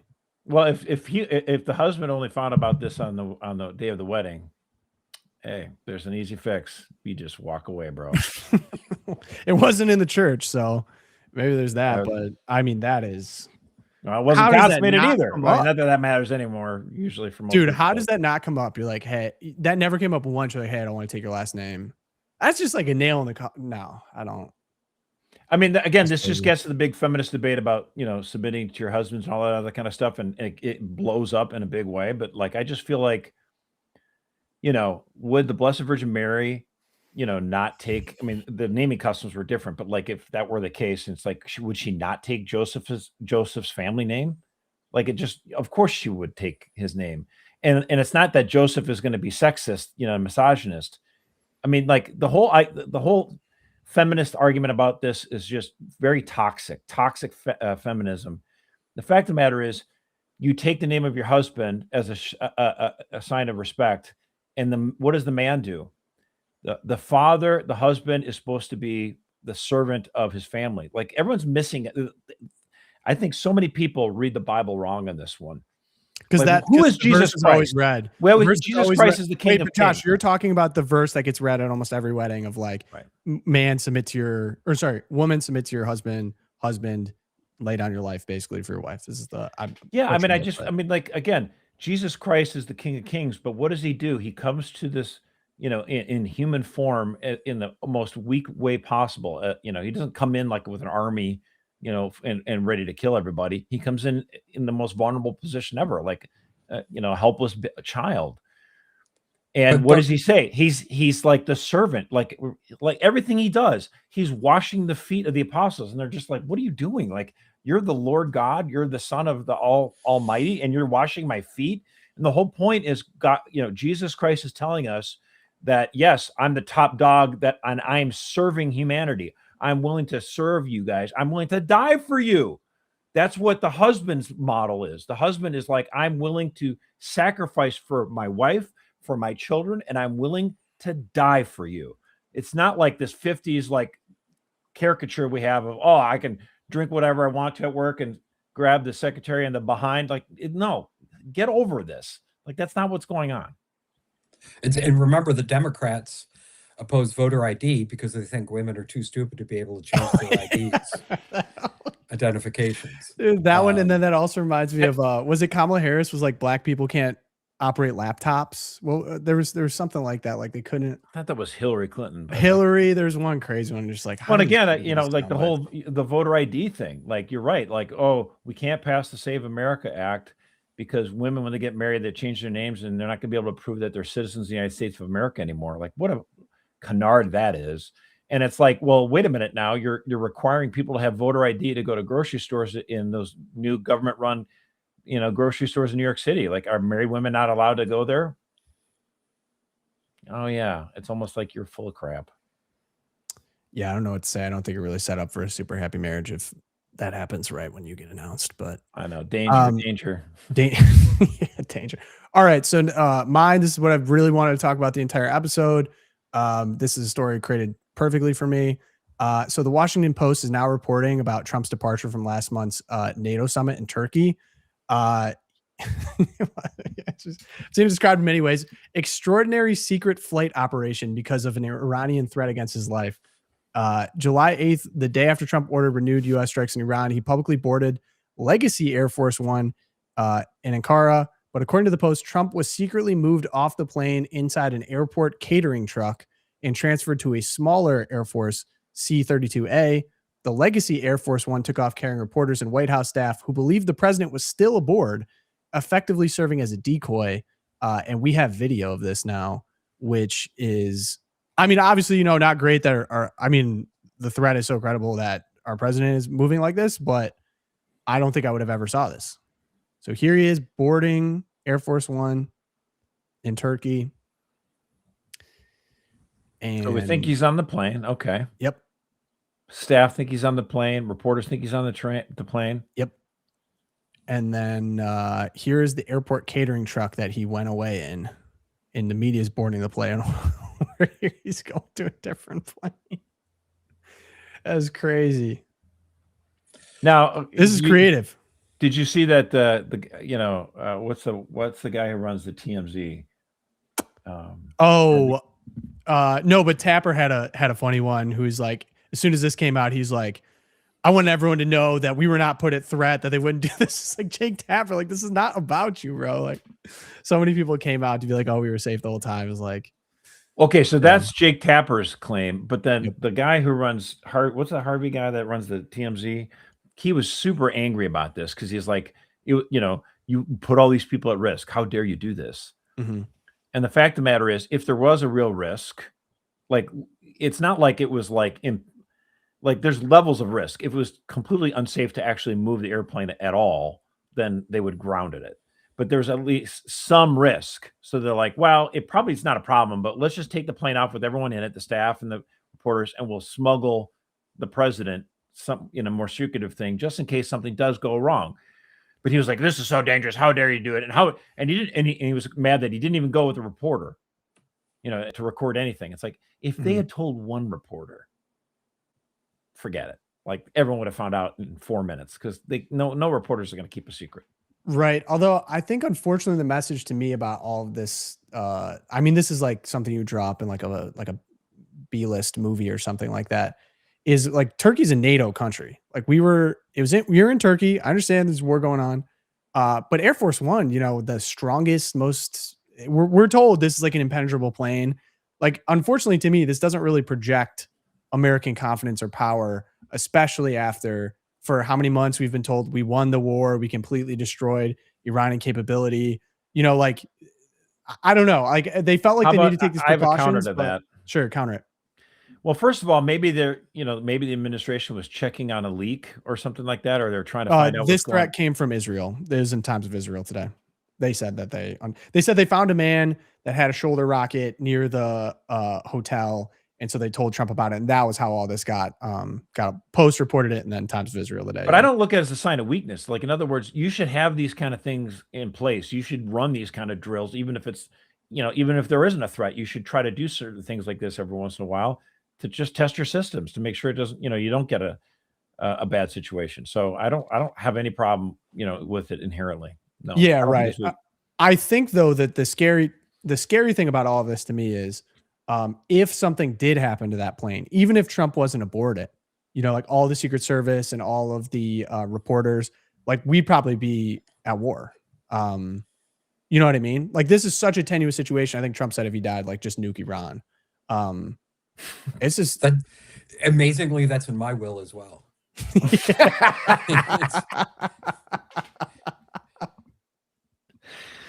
It's like, you gotta laugh or you gotta cry. I don't know what to say. I choose to laugh. I'm glad everything worked out. I mean, this is all like a month after the fact, so I'm like, okay, can we, we can talk about how crazy this is. It all ended up okay. I did laugh at this one. I can't lie. This is Trump is Bane. No, they expect one of us in the wreckage, brother, and it's Marco Rubio. Because Trump left Marco Rubio in top aides in Air Force One as he secretly.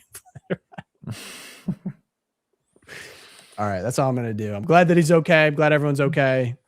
Okay, so we're gonna do daily prayer now, and then we're gonna play interview that Erica did with Archbishop Coakley, and then we'll show you the trailer. Yeah, I'm looking forward to that interview. That's good. Coakley's awesome. Yeah, Coakley's a man. All right, say a quick prayer. In Father, Son, Holy Spirit, amen. O Mother of Perpetual Help, grant that I may ever invoke thy most powerful name, which is the safeguard of the living and the salvation of the dying. O Purest Mary, O Sweetest Mary, let thy name henceforth be ever on my lips. Delay not, O Blessed Lady, to help me whenever I call on thee.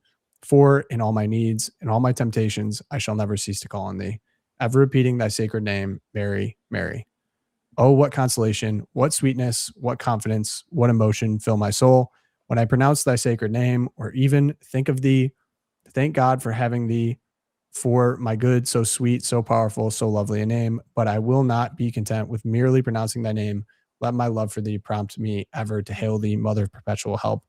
Amen. St. Thomas More, St. Fidelis, Our Lady of Guadalupe, pray for us. Father, Son, Holy Spirit, amen. Tom, thanks for hopping on today. Have a great day. Got an episode of The Deep coming for you, and let's get into that interview. Archbishop Coakley, welcome to LOOPcast. Thank you. It's good to be with you. It's good to be with you, and I knew this would be a great interview when I looked you up and I saw that your Episcopal motto is Duc in Altum, put out into the deep. And that's sort of my motto for my work here on Loopcast in the Deep. And I think it's in many ways the perfect motto for the story of the American saint we're discussing today, Blessed Stanley Rother. And, or is it Rother? Do we say Rother? We say Rother. Yeah, his family. Yeah, well, we'll go with how they say it in the great state of Oklahoma. So Blessed Stanley Rother, and he's the subject of a new film, American Martyr, which will be in theaters August 25th and 26th. I believe there's a Spanish option as well coming up. And I had a chance to screen it last week. It's a beautiful film visually, but also the story it tells. So talk to us a little bit about your involvement and how this project came about.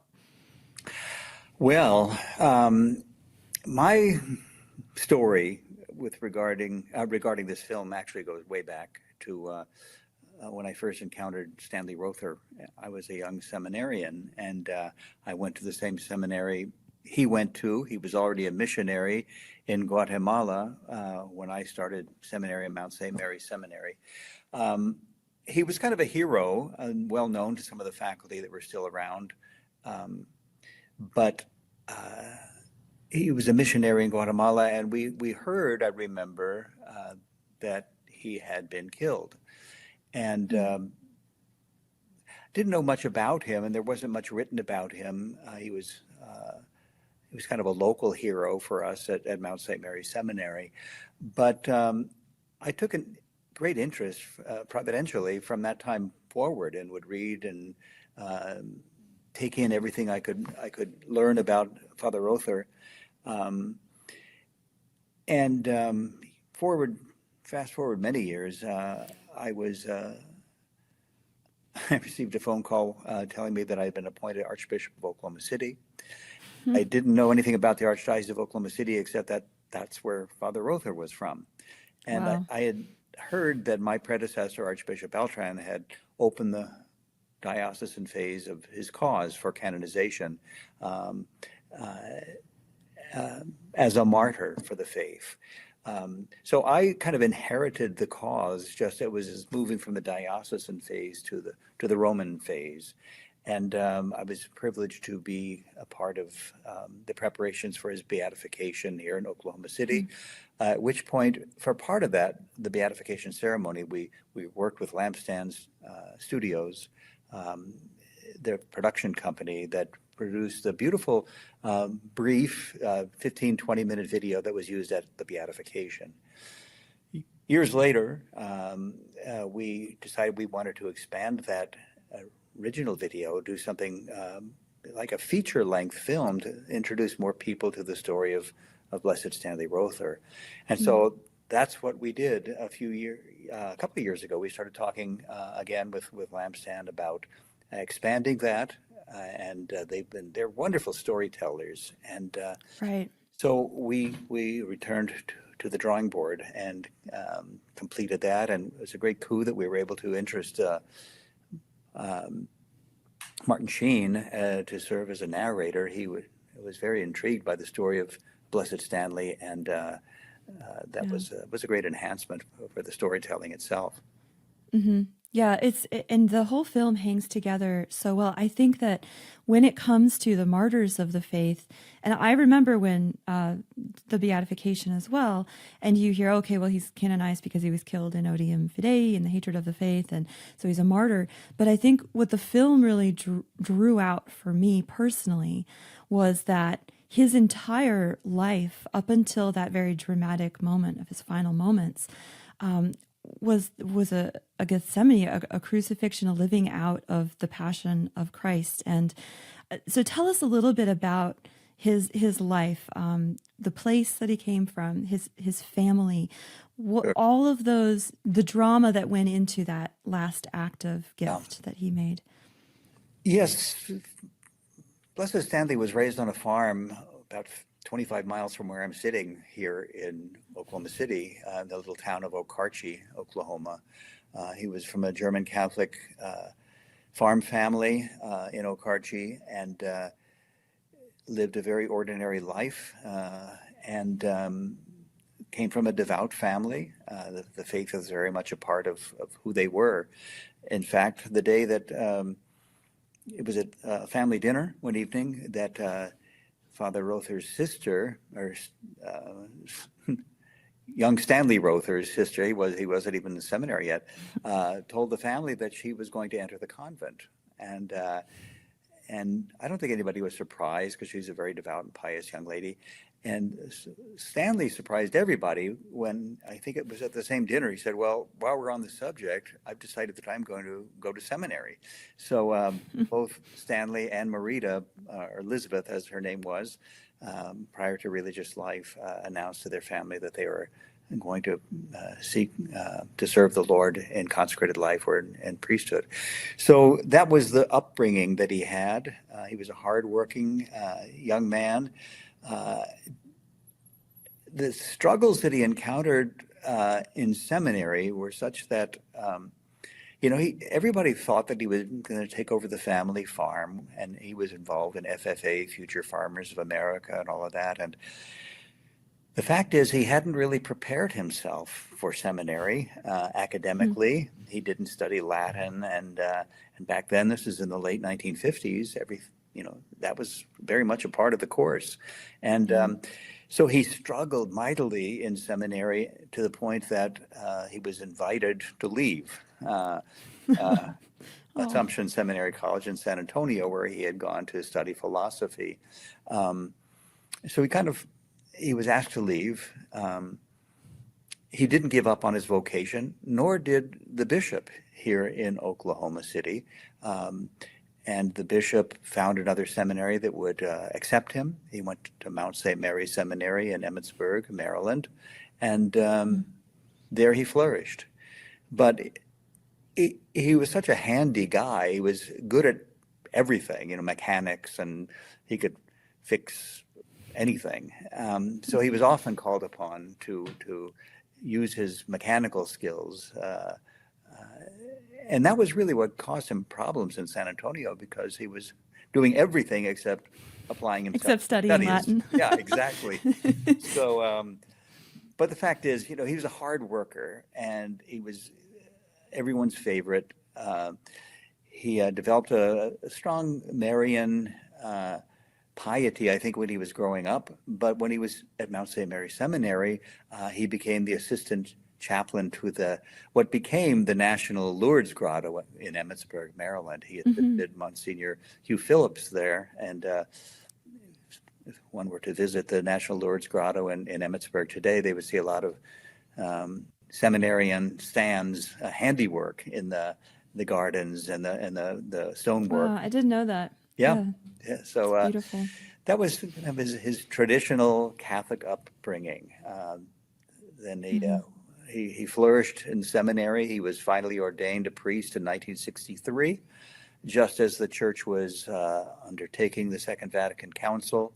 5 years later, in 1968, he volunteered to serve in the diocesan mission in Guatemala, in the little parish of St. James the Apostle, in Santiago Atitlan, on Lake Atitlan. And that's where he spent the rest of his life. Very, very happy there.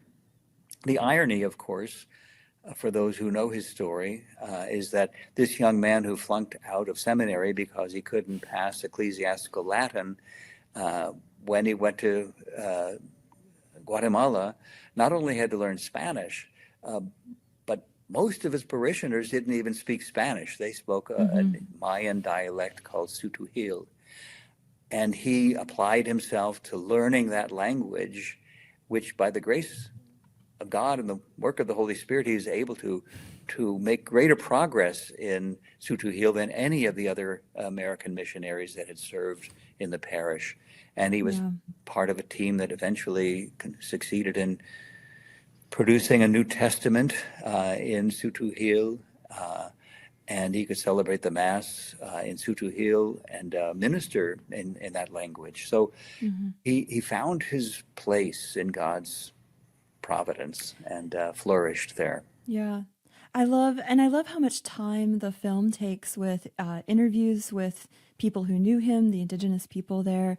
And you get a real insight, the time that it takes to tell the story of this mission that he built almost single-handedly with the help of the indigenous. That there's a story where slowly, one by one, he arrives and the other missionaries slowly leave one by one. They did. Until he's finally the only one left.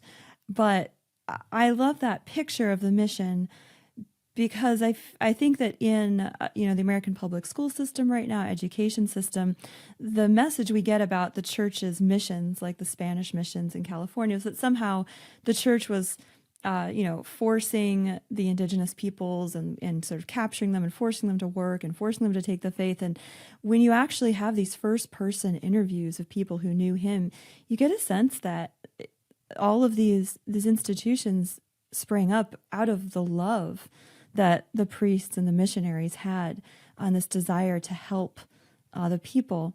So maybe you could talk a little bit about the work of the mission and what it did for the indigenous peoples, and then how it all kind of fell apart. Yeah, it was a place of terrible, dire poverty when Father Rother arrived there in 1968. The mortality rate for children was way too high. But Stanley was the right guy for the job. I mean, he could fix anything, as I alluded to, and he put his skills to work. He knew how to farm. He knew how to fix things.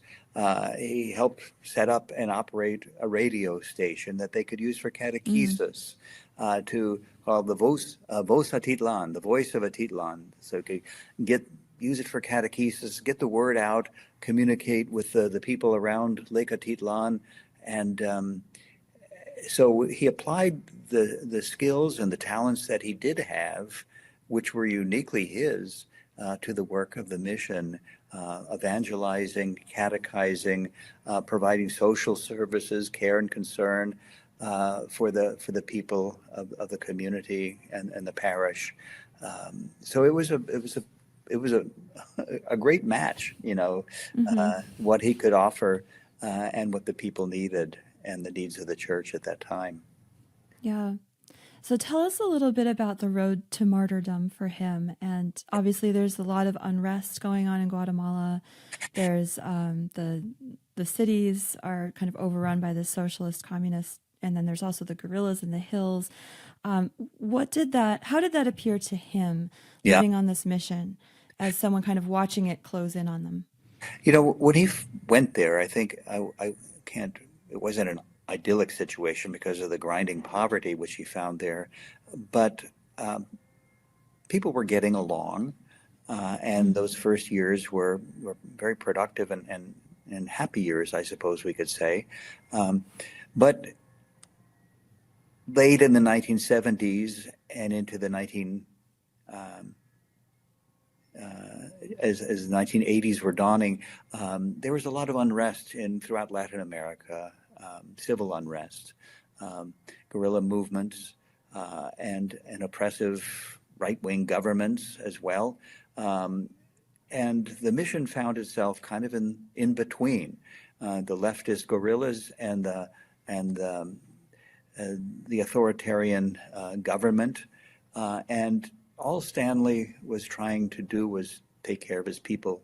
He had a pastor's heart. He wasn't interested in politics. When he first went there, as a matter of fact, some of the fellow mission team members kind of looked down upon him in a certain sense, because he didn't seem all that interested in the latest theology and the latest trends that were happening in the church in the 1960s and the 1970s. He went there to be a parish priest. He went there to be a missionary, to take care of people, to preach the gospel. And that's what he did. That's what he applied himself to doing. And he was kind of the odd man out, if you will. But eventually he was the one that persevered in the mission. And later, when it became dangerous to stay there, he was being advised that he needed to come back to Oklahoma, because in the unrest there were death threats. People were being disappeared, as they said. People were being kidnapped and never seen again. Some of his parishioners were disappearing, and sometimes he would be the one that would be out to look for the bodies of those who had disappeared. So that was the world. It changed rather rapidly over the course of those 10 years or so. And finally, when his name was on one of those death lists, he was advised and finally accepted that he was going to go back to Oklahoma until things cooled down in Guatemala. He famously wrote in a Christmas letter in 1980 back to Oklahoma. He said, "A shepherd cannot run at the first sign of danger." But eventually he realized, at the urging of his family, his bishop, and the people around him, even down there, that he needed to go back for the time being. But he pledged to the people before he left that he would return, and he did return. He returned just in time for Holy Week in 1981. So that was kind of the story of his return. It was kind of his Gethsemane period. You know, he came back to Oklahoma, but he was totally uncomfortable being back, knowing that his people were without their shepherd, that they were suffering, and he felt a certain amount of responsibility for that and for them. So he went back as soon as he could, and he returned for Holy Week, and by late July, he had been killed. Wow. Yeah, his story reminds me of other stories of the saints. I was reminded of Saint Isaac Jogues, who went back to France after suffering terribly and then chose to return to North America. And just the confidence in the power of the sacraments and the great gift that the priesthood is to people, that conviction would take them home, that you are the pastors of our souls. I wanted to ask you as well, so his story sounds in some ways so far removed and very exotic, right? In the jungles of Guatemala, and missionary life and martyrdom at the hands of guerrillas. It sounds removed and exotic and very exciting story. But as Archbishop and as someone who knows him well, what would be the connection? Yeah. Let me correct something that you just said, however. Please. He was not killed by the guerrillas. It was by the other faction. Excellent. Okay. So thank you. I appreciate that. Yeah. There's so many. Yeah, there were multiple factions, but it was a kind of a right-wing death squad that killed Father Rother. From the government? Yes. So from the yeah. Okay. Nobody so was from, ever held accountable and for his murder. Some people were arrested, but they were released because it was recognized that they could not have been involved with the crime. So anyway, it was a mess. Yeah, completely. But to return to the question of, for you, what what is his connection for American Catholics? I mean, we live very comfortable lives. Not many of us are facing death by firing squad or by anyone. Yeah. So what do you hope, especially, the people who you're the shepherd of, will take from their relationship with him? I think for me, I think Blessed Stanley is a great reminder that God chooses ordinary people. There was nothing really exceptional about his life. He was a hard worker. He had to develop the talents that he had and compensate for those that he did not have. But he was patient, he was faithful, long-suffering, if you will. He endured misunderstanding from those around him and didn't let anything distract him from simply doing what he had been sent and called to do, to be a shepherd of souls, to be a parish priest. So, I think Father Rother, Blessed Stanley, has become already a great inspiration for many young men who are pursuing a vocation to the priesthood. We have quite a number of people that come to the shrine of Blessed Stanley Rother here in Oklahoma City to pray at his tomb. We have parish priests who find great consolation in him and encouragement in his determination to stay the course, if you will, and to do what they had been sent to do. So I think that those are kind of ordinary lessons and ordinary virtues that are applicable to everyone's life. He went to be a missionary, but for all of us, we each have a mission. It's whether it might be to be a school teacher, it might be to be a husband, a wife, a businessman, it might be who knows what, a journalist.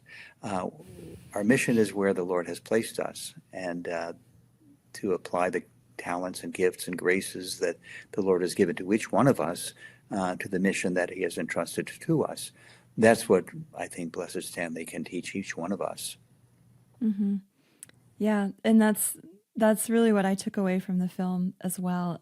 It's a beautiful testament to an incredible life. And what a way to celebrate America 250. We get to learn about another American blessed and hope that our own children will join him in heaven one day. Amen. So, amen. So thank you so much, Archbishop. We will look forward to the film. And everyone watching, if you're interested in seeing it, make sure that you check out the link in the... Stan's life in the church was a place where he belonged. Before he went to Guatemala, he'd say, "You have your family, and I have my family." Priests he knows are being killed. First signs of danger, the shepherd can't just run and leave the sheep to fend for themselves. He didn't go back to Guatemala to die. He went back to Guatemala to live. They knew that he had died for them. This is his family. These are my people. Un corazón íntimo con la gente. Father Rother, he died for us. Father Stanley went into the third world, and they cracked open his heart.